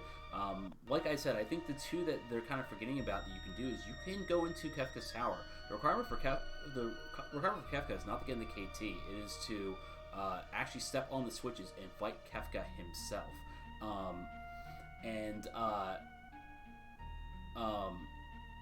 Sorry, we're seeing a message from Sid as he's trying to figure out where to go. But you can go into the tower without your requirements. So you can pop in, fight one or both those dragons, and then pop out and actually structure your party correctly and do it the right way. Yeah, I'm reacting the same as you. I'm watching the Sid show here in horror. This is tough to watch as Sid scrambles in vain looking for an exit that we're all shouting at our screens telling him for. And I mean, God, I think we've all been in similar situations like this. This is you never want to see it, but I mean, it's one of those things, right? Whoever thinks about the stupid exit in Phoenix Cave, because you never go to this awful place unless you have lock, and even then I don't go here half the time. But no, I agree. I mean, and I am a big fan. We've talked about it in the past on and off stream that I'm a big fan of doing the Kefka dives even before. I think we've even seen some runners, and this was a battle royale strategy, and I think one of the ways where we saw the meta sort of evolving in battle royale, where we saw a couple runners go in there extremely early. I think within 20 minutes, runners were already saying, you know what, let's cut to the chase. Let's go to Kefka's Tower, fighting the Inferno boss and fighting that dragon on the right at the start. Yeah, and get that experience. And we've definitely seen some creativity with dipping in and out of the tower. And I'd be curious to see, if we see it, see with Jones here, since he still needs 2 more dragons. If I was Sid at this point, I would just, you obviously don't know how to actually get out of here. I would just reset. I mean, you're going to lose that dragon progress, but how much time have you spent wandering around this dungeon at this point? You got to wonder if, because the thing is, I do not believe you can move this rock back, that one right up here that he's about to see, this giant rock. I do not think you can shift it back, which means that or maybe you can. Maybe I'm wrong with that. I mean, who knows how this dungeon actually works, right? This is more time than I spent in it in a long time. But I would consider just resetting and going and taking a dragon somewhere else, because obviously this is a big time hit right now, going through this and trying to reverse engineer it. I guess my next question, do you think Sid will ever do the Phoenix Cave again, or are we seeing the very last time Sid ever goes to this dungeon? Because I tell you, I would probably never step foot in this terrible place again if I had this experience. I think that's a very good call. Like I mentioned before with the auction house, we all have hang-ups. We all have horror stories and old wounds dug up with Worlds Collide of certain checks. All of us, regardless of how many stats we keep or level-headed, we all have superstitions of things we do and don't do that other runners don't mind. We have checks we think aren't as bad, or checks that we think are that are easy or harder than other runners do, and all it takes is a story like this to say, I'm never doing this again. But maybe the opposite's true. Maybe he will, be like, now I know, and now I know next time there's YNPC removed exactly how to get out of here, and he will never make the mistake again. Who's to say? But it's definitely something we're gonna have to ask him about in commentary, assuming that he can keep it PG and family friendly. I was gonna say, you can ask him about the Phoenix Cave. I am not bringing this place up at all. That is all you. But he's out, ladies and gentlemen. Sid is out of the Phoenix Cave. I mean, the cheers are going out. I'm pumping my fist. I have never been so happy to see a man hop on a hook and ride an airship into the air. He's free. And this is interesting now, because now with Sid, he needs one more Esper. And it looks like he is going to be checking Seal Cave for it. Whereas Jones needs two needs 2 dragons. We know he has Narsh still available, which is a relatively quick dragon. I believe he has Narsh available. I think he's an Opera House, Zozo, and Ancient Castle. Cave. Yeah.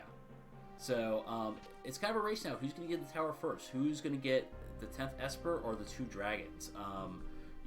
Who's to say? Or Jones could be creative here and just say, screw it, and go into the tower like normal with his normal party composition and fight those 2 dragons with half-powered parties. Because you can do that. You can walk through the tower like you normally would and fight dragon on path 2 and 3 with, a party of 1 or 2 ringers. And it might be a little bit slower, but, you're not double dipping. There's a lot of possibilities here. I'd be curious to see this last little bit of routing, what Jones ends up doing. And it looks like he is doing the KT route for his dragons. Yeah, and I mean, I think it's a pretty attractive option at this point. I mean, they're not long dragons to get to, especially if you do a full dive, it can be pretty fast. But it looks like 2. I mean, Jones's party, the offense is pretty strong. I'm pretty sure you're feeling pretty comfortable about being able to take dragons with these smaller parties, and he's just going to go in and do Kefka's tower in 1 stab here. Yeah, I think that's the right call. That's kind of what I would do. I know some runners don't like taking the dragons with half-powered parties, but really, skilled dragons are nothing. And especially when you consider the fact that you've gotten 10 Espers, you've gotten 5 characters, your scaling is probably a lot lower or slightly below average compared to, say, an Ultras run at this point. Those dragons are not going to be too difficult for you. So, sure, let's do it. Yeah, I mean, it's a shame to lose some XP from the party members who are not going to be there for the momentous occasion of the dragon slaying. But again, at this point, I mean, Jones's weakest character, I think, is Terra at level 37. So you're not really sweating missing a little bit of dragon XP at that point. Meanwhile, Sid has picked up Celeste, so another Minerva user, which is great because I think Sid found yet another Minerva in the Sealed Gate treasure room as well. Yeah, and unfortunately not a character, but however, she does have her South Figaro check that hopefully will lead to an Esper, but not as valuable considering the fact that both runners did do all of Magic Attack, which are the bulk of Celeste's checks. So not necessarily the character you want to see. When you're looking for your last Esper, you're looking for maybe a Sabin or a Setzer, someone with a bunch of different quicker checks that, so hopefully one pans out to be that last character. And getting kind of back to what you were saying about levels in KT and with Jones feeling comfortable taking these dragons, I think a lot of members of our community, as they play more and more, get more and more comfortable with what level they can and can't do the tower at. And kind of what are your thoughts on that? What level do you feel comfortable taking the tower and taking Kefka at, and what level would you say, hey, I should probably go get a little more experience before I go tackle this? Gosh, I am probably personally a little more conservative than I should be with that. And for me, a big part of it isn't just my level, but what kind of offense I have in general. If I have offense that really wants leveling, if I've got like a VK or if I've got a Sword Tech 7 or something like that, I might be more inclined to chase a few extra levels. But in general, I would say that if I have healing, I'm probably willing to go in there. I'll go in at like 33, 34. A lot of time if I'm at those low 30s, I'm usually a little more inclined to just bite the bullet and do a full dive on party 3 and then go back in. It's a little bit of a time loss, but the safety, the peace of mind is nice. I've seen a few runners go in and try to say, you know what, I'm making really good time. I'm going to try to push my luck and I can go in there at level 28 and 29. It never ends well. I see very, very few times where you don't kind of get bit in the butt from that. I mean, it's so many possible ways for things to go wrong at those low levels, especially like tier 1, right? Tier 1 of Kefka, big problem at low levels where almost every single one of those counterattacks is something that could kill you unless you're wearing a snow muffler. Or the bosses. I mean, the bosses in Kefka's tower, when you've only got 1 or 2 people and they're not even level 30, very difficult to punch through if you end up hitting something like Guardian, Poltergeist, Doomgaze. So what about you, Seto? What level are you looking for your Kefka experience? I think you summed it up very well. Definitely if you are in your mid-30s and your late 30s, you're probably good. You're in your 40s, you're definitely good. You'd be surprised what the difference between 35 and 32 can be. You start making big strides at the end of the game when you are when you can get in from the early 30s to mid 30s. If I'm mid 30s and I'm entering KT, I'm feeling very good. If I'm 31, 32 and entering KT, knowing that I'll get into Kefka himself around like 34, 35, I'm going to get a little worried because even if I have good offense, it's like you said, the counterattacks in Tier 2 can really, or Tier 1 can be one-hit kills. Healing becomes an issue, and healing isn't always guaranteed. There's only 3 spells that can heal, and a lot of times you get seeds where you never learn a single cure spell, and items can only take you so far. So, in cases like that, if you have only average, average armor and not a lot of healing, those levels can really hurt come Kefka. So, it's definitely something you have to assess. Always feel like if you need to take an extra dragon, you can. You get 2 on the way to Kefka. If you have the offense but not the defense and lower levels, take those extra levels. Get some extra defense and some HP. It might seem like it's longer, but it's better than losing 15 minutes to wiping the Kefka. Absolutely. I mean, that's exactly it right there. That extra minute or 2 is way, way less punishing than the wipe. I mean, even a wipe somewhere in the tower or one of those situations. I think we've all been in a situation where you hit one of your statue bosses on the left or right, say, and it's just somebody you can't punch through. You end up wiping 2 or 3 times, and you go to that nightmare moment of, do I have to warp out and regroup and do the whole climb again? So you can sidestep a lot of that. And again, I think this comes down to sort of risk appetite. It comes down to knowing your opponents. Do you need in this race to really take high risk plays, and are you making smart risks? Is going into the tower at level 27 a smart risk ever? I mean, it's probably very rare that you would want to be taking that kind of a swing. I mean, you can do it. Sometimes it even works, but I think really it comes down to, am I taking a risk that I need to take, or can I play it a little bit safe and take what's already looking to be a pretty safe win and make it like a very, very secure win? Yeah, and that kind of decision making, that kind of gambling, the evaluation of high risk, high reward, is what I love most about Worlds Collide, because it is kind of any sort of risk analysis of the time loss to make things more guaranteed, balancing that with when it's okay to take risk and find the happy medium to be both a consistent runner, but also when it comes to a race, maybe taking those risks in order to get that little edge. There's not really a right answer. And obviously, it really can depend on the seed, but it's one of the things that I find very fascinating about Worlds Collide. Another thing, speaking of going to the tower, one thing I think is going to be interesting here is, even though Jones only has 5 characters and Sid has 6, even though it's only a difference of 1 character, that 5 characters is going to be a little awkward for Jones, because I noticed that Realm is all by her lonesome on a single path. Realm, of course, is very powerful, but, Double Dan, can you talk about maybe some of the disadvantages of having a party of only 1 character? Yeah, I mean, again, everything we talked about earlier in terms of some of the bosses that are vexing for 2 characters are even worse with 1. So, I mean, with 1 character, there's nobody there to Phoenix down them when they take a fall. If you run into a situation like the Stooges, which I think we've already seen the Stooges, so that's, I'm not cursing anybody by saying that, but the Stooges is a thing you do not want to see with your single party character, because it's going to be pretty challenging to kill them before you get Delta hit. If you get Delta hit, there's nobody around to use a soft to take off the stony side of things. Doomgaze, another great example where, even if you don't get hit by the L5 Doom, the moment Doomgaze decides to cast Doom on you, unless you're lucky and it misses, that's good night Vienna. So you really are very exposed to some of these swingy things of these strong single target and death attacks that normally it's just a Phoenix down and you're back on your feet. In this kind of situation, it's a wipe and you're back to your last save. Yeah, and it really is risky. I mean, Kefka Tower in general with having a minimum party is already risky.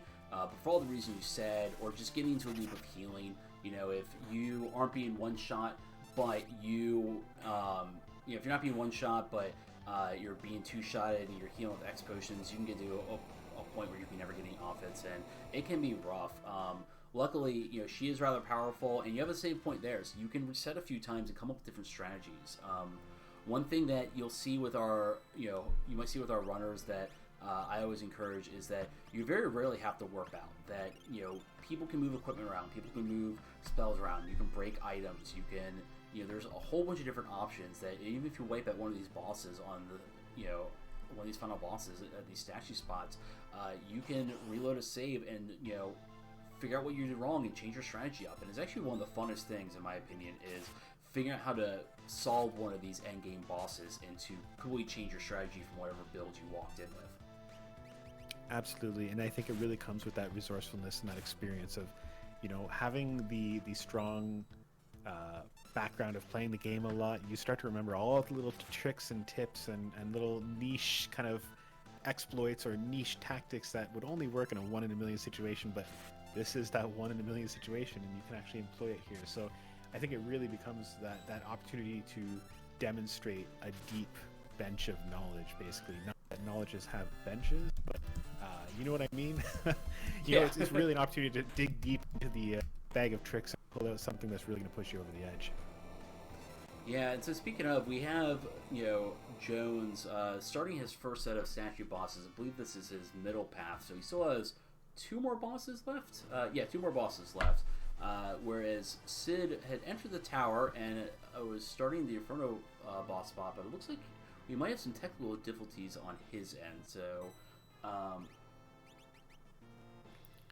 I think he's having a bit of an emulator challenge, but I think he's getting it sorted out here. But I mean, again, just like the Phoenix Cave situation, I can empathize. I'm pretty sure I've been here as well, accidentally changing my emulator speed or accidentally, hitting the mute button or some other hotkey that I never even put in, and apparently I've just hit. So yeah, the joy of not playing on original hardware, I guess. Yeah, and it looks like he figured it out. It definitely sucks when we've all had that, right? Like RetroArch and SNX X9 have a bunch of preset hotkeys, and all it takes is you accidentally hit something on your keyboard that you didn't want to. So a little time lost, but it looks like we're back in business. Getting through that Stooges fight, a little scary with that offering. The issue with the offering is that you can't aim it. Your 4 attacks are random, and for a lot of fights that can matter.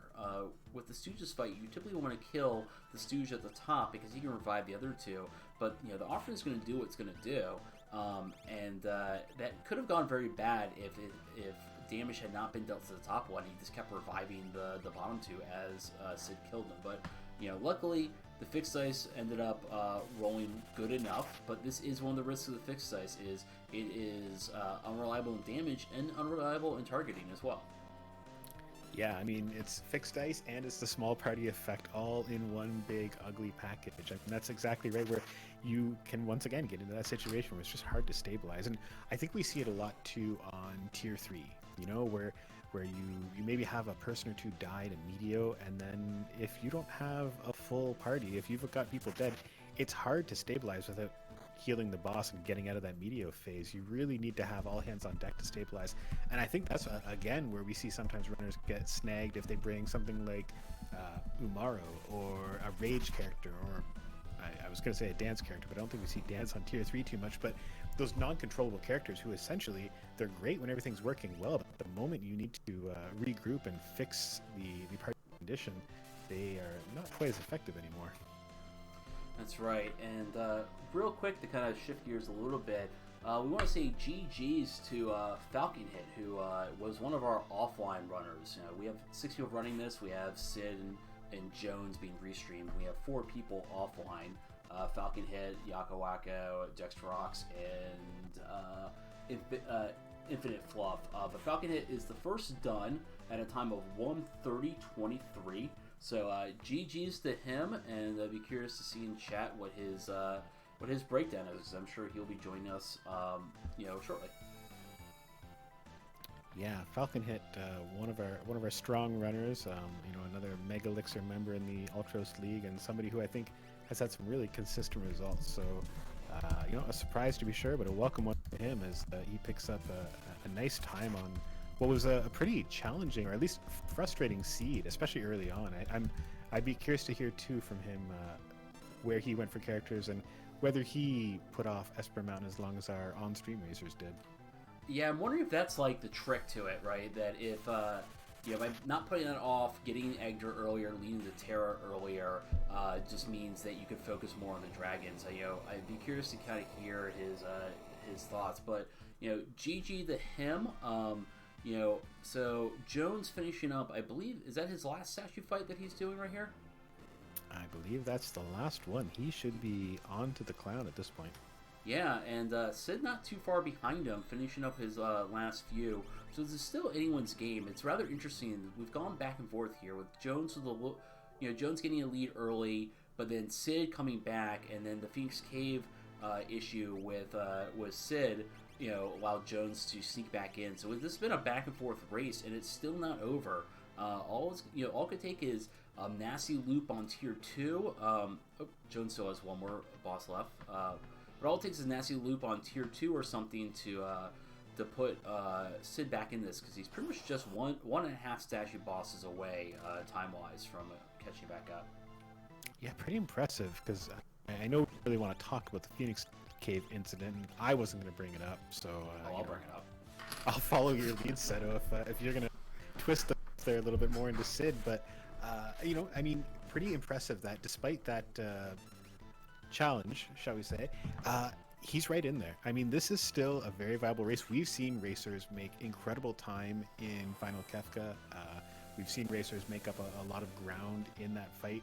For one racer, it could take 15 minutes. To another racer's 10. Sid might have stronger offense. I know for much of the seed, Sid had a higher level, so that could be a scenario where Sid can maybe make up that ground. We could end up with a very, very close finish here. Yeah, I completely agree. It really it's not over till it's over. You never really know. And again, you could always wipe. You could always have a misplay, and you got to play it out. Until the end. One thing to note, real quick, from a technical issue. The timer on the restream was started a little bit late. So we mentioned a few minutes ago that Falcon Hit finish was a 1:30:23. If you're wondering why they didn't line up with the in-game tracker, was because, the on-screen timer is because it was started a little bit late. So bear that in mind as we see our runners finish. That the final times you might see on the screen is not accurate to what you're actually seeing with the timer. So our apologies. It's either that or a Falcon. It is a Worlds Collide racing robot sent back from the future, but only 2 minutes from the future. I don't know how there's racing robots already 2 minutes from now. I'm looking forward to it in about 99 seconds. I'm really excited for it as we see Jones starting the Kefka fight. Now, you've seen his offense. Do you expect to see any challenges for Jones here? Or do you think it's going to be a pretty clean kill? I think it's going to be pretty clean. We know we have calmness protection. I don't think I've seen mute, and I don't know if we've seen instant death or a reliable form of instant death either. No, there is an air anchor. So we are missing mute, which means tier 2 could be a little problematic if Magic decides to be a little mean. But his offense is solid. It's not like he has any game-breaking combos, but his levels are high. His defense is good. I imagine this will be a very solid, above average, both time and quality-wise, fight of Kefka. Yeah, I'm curious to see it too, because I'm thinking I think I might have seen mute at one point on an Esper, but I mean, there's been a lot of pretty strong Espers. I mean, we haven't really talked too much about it, but Ice 3 has been floating around, Life 2, Doom is out here. Some really good fundamental nuts and bolts spells that I think are gonna really take a lot of the edge off. Not just the mute, not just the instant death, but being able to exploit all these elemental weaknesses, I think, is a nice, impactful option so that all the characters can contribute, even if their normal offense is not something that's well suited to the task at hand.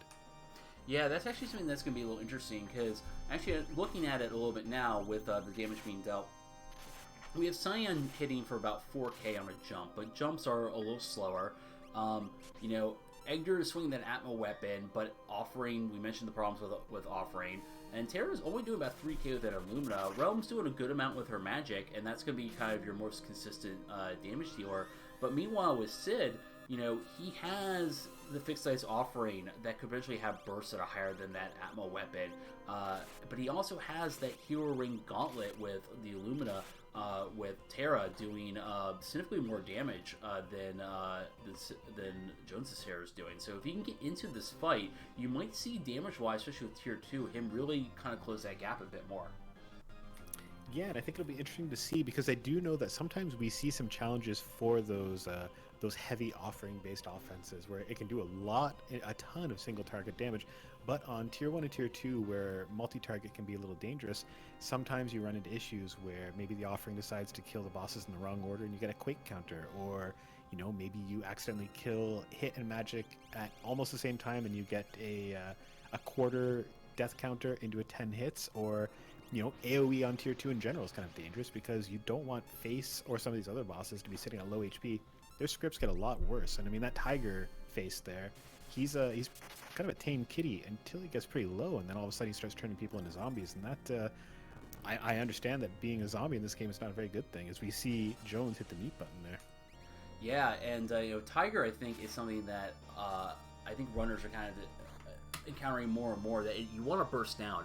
We talk about counting down the HP on Sleep and on Kefka, of course, and get an idea of where their ranges are, but I think some of us are starting to count Tiger as well. Maybe not as needed when Rome's doing max damage, but you want to make sure you know where he's at, because he can start slinging some crappy spells around very quickly at low HP. Tier 2 is probably the most technical of the fights, I would say, with a lot of different variables depending on what your setup is. Wouldn't you agree to Double Down? Absolutely. Tier 2, very scary. I mean, it's interesting because depending on your party and what offense or defense you have, I find that in different seeds, all of the tiers can sometimes be the spookiest. Tier 1, if you have that bad luck seed where you walk in here with a bunch of leather armor and leather hats, Tier 1 is just going to annihilate your people with these ridiculous physical attacks. Tier 2 is where if you don't have mute, if you don't have instant death, and you don't have good burst damage, you might just not be able to keep up with all the diffusers and atomic rays and zombifications and L3 muddles and God knows what else. I mean, Magic's script is, a little bit of a nightmare to parse through. So if you don't have all those pieces, it's a problem there. And then Tier 3, if you don't have healing and you don't have a way to deal with that very small window where you want to get through the calmness counter area, the Meteo counter area very quickly, and ideally 1 or 2 attacks. If you don't have that damage and you don't have cure to get through the to restore after a Meteo, Tier 3 can be a real problem. And then Kefka himself, well, I mean, he does a lot of annoying things too. So they're all nasty, but Tier 2, I think, especially when you don't have mute and instant death, can just be a real nightmare, especially if you don't take things a little carefully and really take your priority targets down. Now, I mean, in general, which are you finding is really being the most vexing part of this fight? I mean, in general, I would say it's probably Tier 3, because if you can get into a bad loop with the end of Sleep's during his final phase. If you get down there, whether it's by accident or purpose, and you're not ready for those Meteos, or you get unlucky with them, you can find yourself really trying to triage, and it can get very, very scary, especially if he throws a train out and it really just throws a wrench in everything. And unlike other parts of Kefka where you can start tiptoeing around, it's not easy to blitz through and skip over that second phase. You require very specific tooling to be able to do more than 10k a turn, so it can be very scary to get through. But it's one of the things I like most about this game is how fun the final fight is. If the final fight was automatic, if it was the same thing each time, I would have lost interest a long time ago. Like, it is still exciting up to the very end, because you never know how the fight's going to go. As we're seeing Jones move on to Tier 3, but Sid moving on to Tier 2 right behind him. So it's definitely Jones's race to lose. But, Sid having a very respectful time and really not that far behind him. I think we're going to see only a few minutes difference between our two runners. Yeah, I think you're right. I mean, Tier 2 can sometimes be a bit of a time sink, but I do think, too, Sid has a lot of really big, strong, single-target damage. He might make fairly quick work with this Tier 2. I would not be surprised to see both of our runners on Tier 4 at the same time. I think the race slightly still favors Jones here. It could be very, very close, and I do think we might see a pretty close finish still as Jones is working his way through fairly quickly on Tier 3. But again, one of these annoying situations where I don't think he has a ton of priority non-elemental damage to do to Girl, and sitting around waiting and hoping for the ammo weapon to hit the right target can be a bit of a frustrating experience sometimes. Yeah, and that is the downside of the offering. When you see the offering, you see swinging for 4, and you're like, oh man, I'm doing almost 8k with Edgar with his Atma weapon, and that's kind of a more pedestrian offering setup. You get really excited, you're like, I can do all this cool stuff, but when you gotta hit girl first and the offering decides to be mean and hit sleep, or you're trying to hit Tiger like we're seeing here with Sid, and the fixed dice wants to go everywhere but, it is a hard offense to rely on when it comes to this fight. It is very good in tier 4. It is very good once you kill girl, but the rest of this fight, it is honestly problematic and a lot slower than if you could just equip 2 with just a Genji Glove. Now I see Jones is laying out a life 3 setup on his party. Now we know that Fenrir was floating around. I believe he got him fairly early. Phantom, I think, was probably on his list. Yeah, he had Phantom as well. So do you think this is a play just to make sure that Train isn't going to be a problem, so that he's got Communist protection even if he gets muted? I think so. I think that, he's just playing it, rather safe. Of course, the other thing too is he has to kind of buy a little time because Realm's going to die right here. And, Sleep loves to, use that Condemn at just the right time to be awkward, where your guy's going to die right before you could kill him. And so being able to do that timing, timing that Phantom, it is, it's a hard dance to do, and we're seeing some, really great play by Jones as he tries to get it timed. I would just power through with the life 3 personally, but I think he's going to pull it off pretty well. And it does look like he's doing the Revivify to get the boss out of there. So why is he healing a boss? I mean, Seto, I don't understand this. I thought we were supposed to kill bosses. Now Jones is healing a boss. Has he lost his mind? Is he on Berserk? What's going on? I mean, besides the fact that Sleep's just a chill bro, you want to, help him out and stuff like that.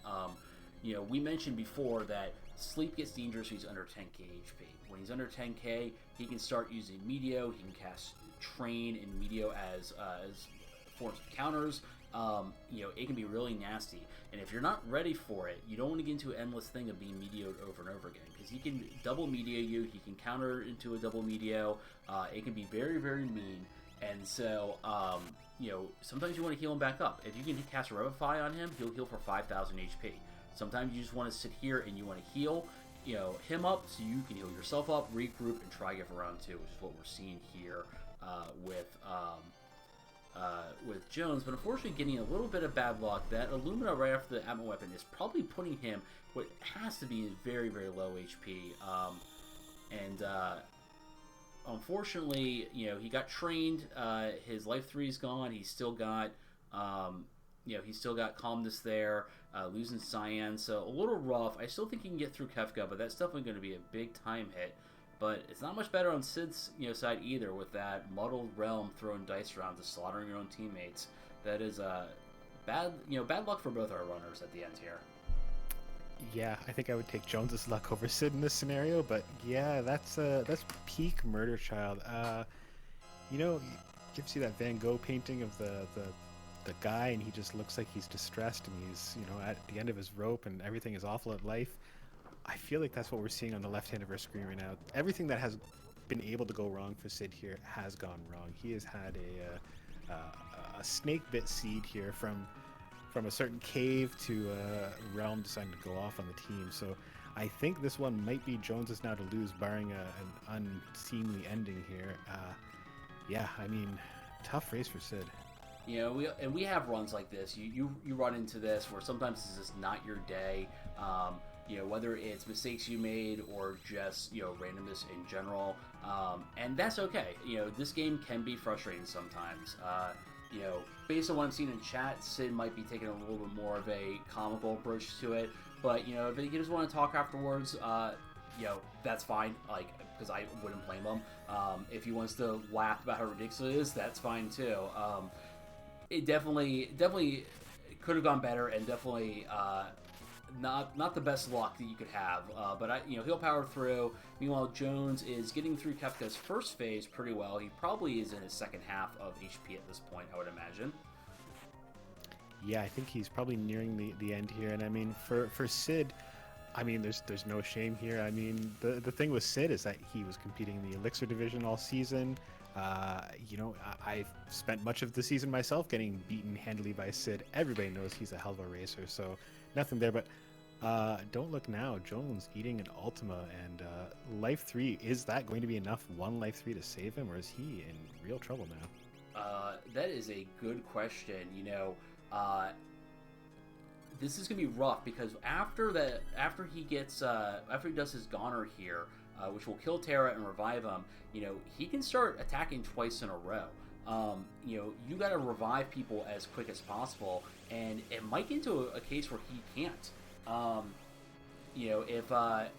If by the time Terra's ATB bar comes back up, if Havoc Wing comes out or something like that, this might spell game over for Jones. You got to hope for a Revenger or something, or surprisingly a Train here, because a Train won't kill Terra, and as soon as you get more bodies up that can throw around more Phoenix Downs, you can recover a bit here. But that is rough.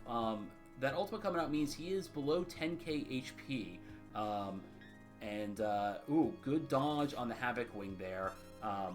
Losing Terra, but hopefully we can triage as a realm. This is very close, but this is what we're talking about. Any given Sunday, really, it's not over till it's over, and Kefka can still surprise you in any of these tiers.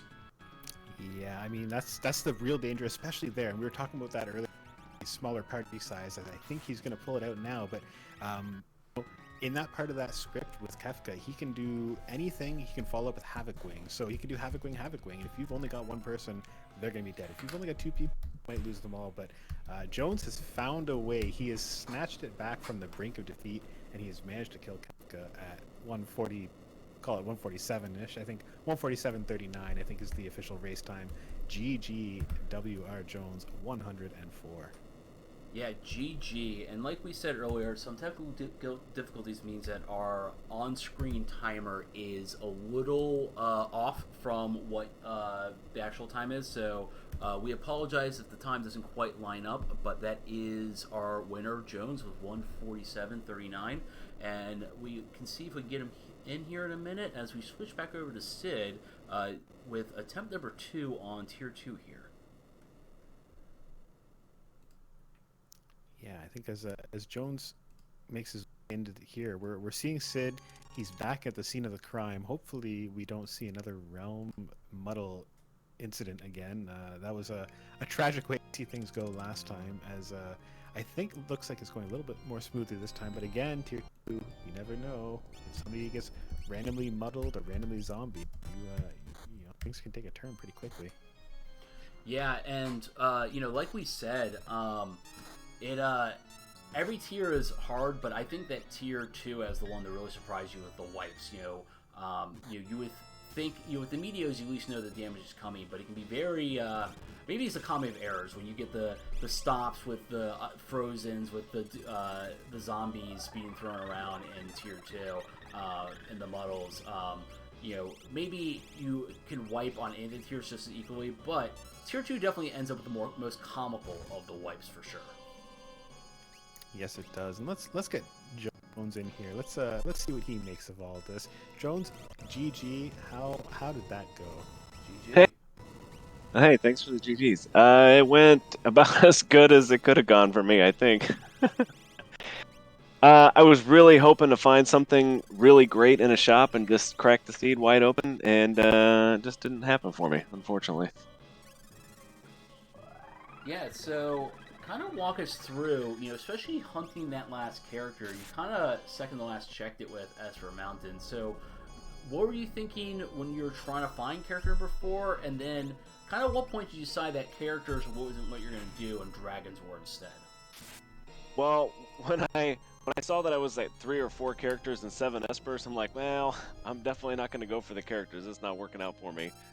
And I thought that maybe I'd get ahead of the pack by doing Magitech Factory, since I was able to logic break it with Y remove, and it didn't pull through for me either, which is really sad since I was on restream. I feel like the best check in the game, and it failed me that night. Now, speaking of other best checks in the game, I was trying to segue to Science Dream, but we didn't do that. But Esper, I noticed that both you and Sid stayed away from Esper Mountain until fairly late. Did something bad happen to you at that mountain? Do you not like the statues?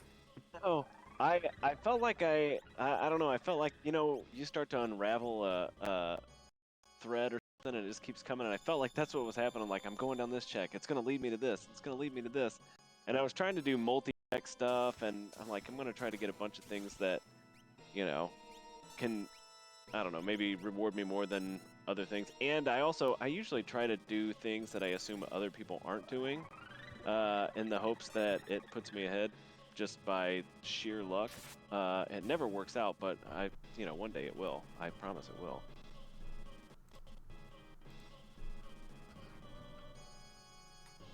I mean, I have absolute faith that it will too. Now, kind of on that same vein, you talked a bit about looking for shops, but did you consider digging deeper? I mean, were you sort of hitting a point of, wait, where are my broken shops that I'm supposed to get into Barter Seed? Did you consider, like, did you want to go further? Where did you draw the line on going shop? What stopped you from going to the depths of it? And well, I was trying to hit up shops that also had chests in them, and I know Miranda has too, but I'm a notorious non-shopper. I don't do a whole lot of shopping. I probably did 3 or 4 times as much shopping in this seed as I normally would. And so that's where I drew my line where I'm like, oh, I've been doing this for far too long. I went to, I don't know how many, 7 or 8 shops. I'm like, this is just not happening. And I tried to kind of clump them all together. I went and did Mobliz and Amasa and Albrook and Vector, and I'm like, you know what? I haven't found anything yet. I'm just gonna start, kind of getting some checks in here.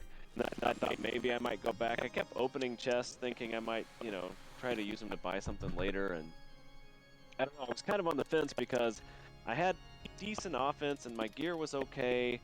And I'm like, well, I don't really need anything. It would be nice, I was hoping to find an experience egg early, or, a really good, maybe a shop with shields in it or something, but it just didn't happen.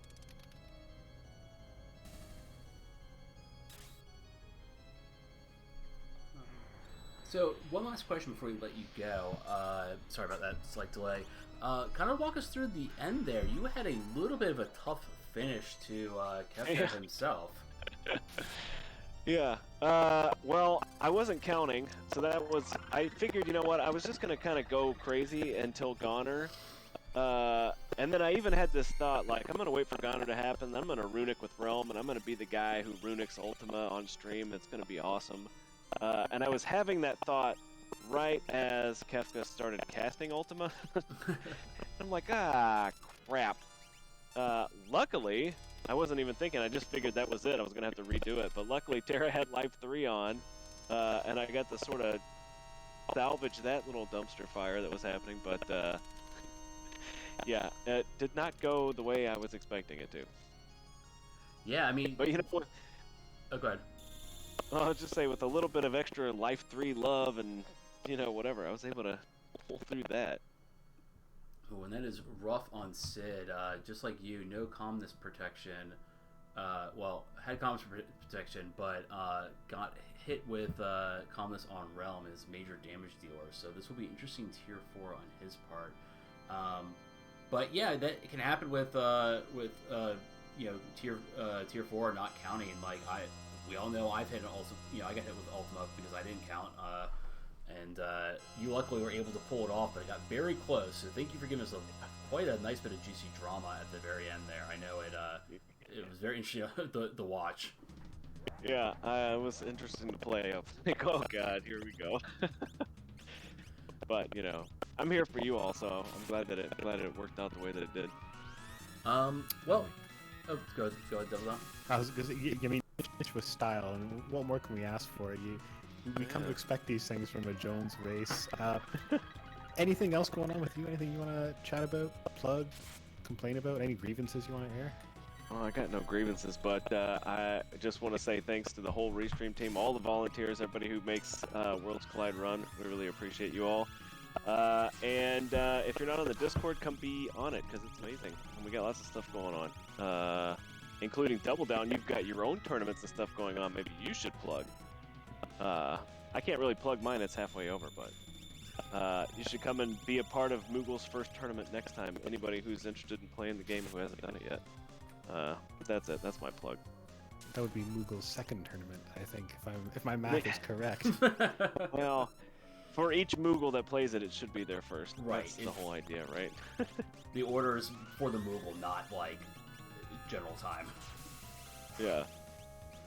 But no, just thanks for all you guys do, and it was a lot of fun. Glad I could participate this time. Yeah. Well, thank you for guys. joining us, GG. and GG again for the on-stream win, and best of luck to you. Thanks a lot, guys. Have a good night. You too. All right, and we're near the end here with Sid. Hopefully, Sid's a goner, but I don't think Kefka has too much HP left. But he did lose his realm, which was his big damage dealer. So hopefully he can work it out here. And yes, that is GG for Sid. Our long national nightmare is over. Sid has finally got it done. I feel like he has to be pretty relieved at this point to be done this. I think again, and I mean I think I've said this a few times now, but we've all been here. We've all had these seeds where nothing goes right. Everything goes completely sideways, and you just want it. And for Sid, it's ended. He's free. He never has to think about it again, except he probably will the next time he lands that airship on Phoenix Cave. I imagine that every time he goes to Phoenix Cave now until the end of time, he's going to have to remember this. It's just something you don't forget. Let's see if we can get him in for an interview. I'm curious to see if he wants to talk about it. Understandable if he doesn't, but at the very least, I think he gave us all a very rememberable run. I don't think I'm going to forget that at all. I'm going to know where the exit to Phoenix Cave is after this. Yeah, I think Sid has offered so that we can all escape from the Phoenix Cave in peace in the future. While we wait for word for Sid, we'll give him a minute or two. Looks like we have him, so let's pull him into the room. Move to restreaming. And we are joined by Shadow Sid. Sid, GG. GG? No, that was not convincing enough, Sid. Come on. Yeah. Let's once more with feeling. GG, Sid. You did it. You're done. You never have to play the seed again. GFG. How about I keep it PG for the GGs. The F could mean anything. Yeah.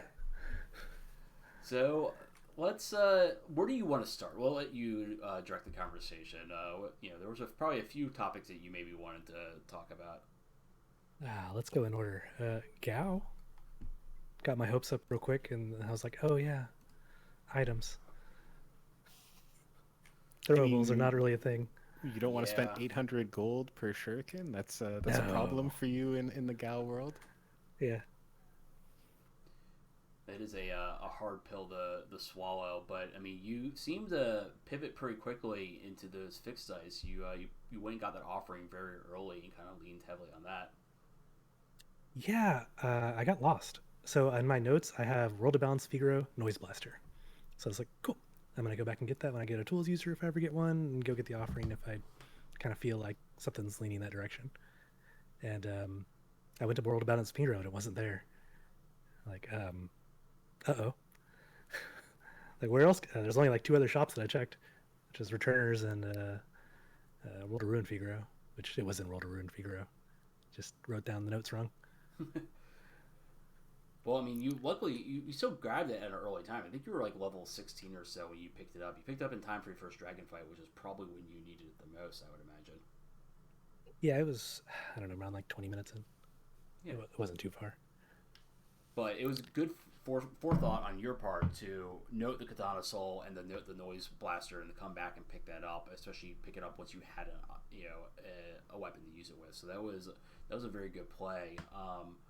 Now, do we want to talk about Phoenix Cave? Is that an okay subject to talk about? Yeah, no, that's fine. So, I haven't done Phoenix Cave Dragon with Y remove on before, and I was thinking, I'm pretty sure that you can Y remove exit out of here. And you can't. You can exit at the end. There was a little shiny spark that you can jump to. I saw it. Yeah, you can walk up to the ledge there across from the bridge, and you will auto jump to it, and then you touch that spark and you warp out. Oh, that was cool. 10 minutes then. Yeah, Yeah. I mean, you'll never miss that spark again. I Yeah. guarantee you that every time you do that check, you're going to see that spark, and you might say some choice words. Maybe that F you had in between those GGs earlier. You might recall that word to mind when you see that star again. Oh yeah. No, so I was thinking, how bad is the puzzle backwards? Like I can't warp stone out because I tried that. Um, like, well, I can wide remove doors. No, you can't wide remove doors when you have party switch. Or at least not those doors, because it just switches your party. Yep. So I'd never done that puzzle backwards, and my teams also got swapped, which kind of like messed with my brain a little bit there, which is no biggie. It was just I wasn't entirely sure that I could move that rock back to the left. Yeah, there was some debate in chat whether it could be done too, but you did it, and then luckily that was the last setback you had in the entire seed because there was no Yeah. setbacks in tier 2 or anything. But in an alternate timeline where maybe things went a little more pear-shaped in tier 2, walk us through how that went down and how you took it from there. Um, so I was throwing dice, and I don't know if you saw, but there was multiple two-digit numbers going out on tier two. Like I was hitting for like 80. Like why? What are these numbers coming from? Like 112. You know, very small rolls. And then Realm, with all her abilities, magic, runic, everything she can, confused, and then started rolling for like 3 5K on everybody in the party.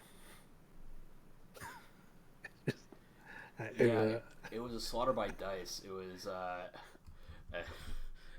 it was something. Yeah, did an entire team. I stopped counting after all of them got hit for over 10,000 in the same turn before it even started targeting the boss. It was like, I wonder how much damage this is going to do that wasn't on the boss and wasn't doing on the boss previously. But it's at least reassuring to know that those dice rolls are in there. And then you had a second attempt or a second run through on Final Kefka, and it went slightly better. Some tier 3 snags though. The calmness protection a little missing. What happened on tier 3? I had Finner. I threw it out. Just the boss does some single target moves against Realm. It wasn't even like I don't think that was even the wind at that point because I had done cures from Edgar and I had like X potions ready. It just single and punked out Realm, and she had a life 3 on her. It didn't matter. It took her out again, and so I got her up again with 2 through the dice, and then it calm her. Even though everybody else had Fenrir. I mean, it's consistent at least, right? It was a sort of par for the course. I think you had one of the more snake bit seed runs we've had in a while, and I mean, as somebody who had the legitimate pleasure of racing against you this season in Ultros League, certainly I know that this is a bit of an outlier. I think you spent a lot of this season beating me and several other really good racers. So it's I think good to get these out of the way on a community race and not have to deal with them on tournament of the month or Ultros League or any of the other big events. So it's good to get these out of the system here. Yeah, I mean, I learned something. Hopefully, other people learned something today too, and hopefully, it was entertaining because I slaughtered that orphanage. Yes. Oh yeah, the wire move was in full effect, and yeah, the kids were not being spared. We all saw it. There was definitely some Anakin Skywalker comments in chat, and your rage was flowing through you. It was palpable. I think we all appreciated it and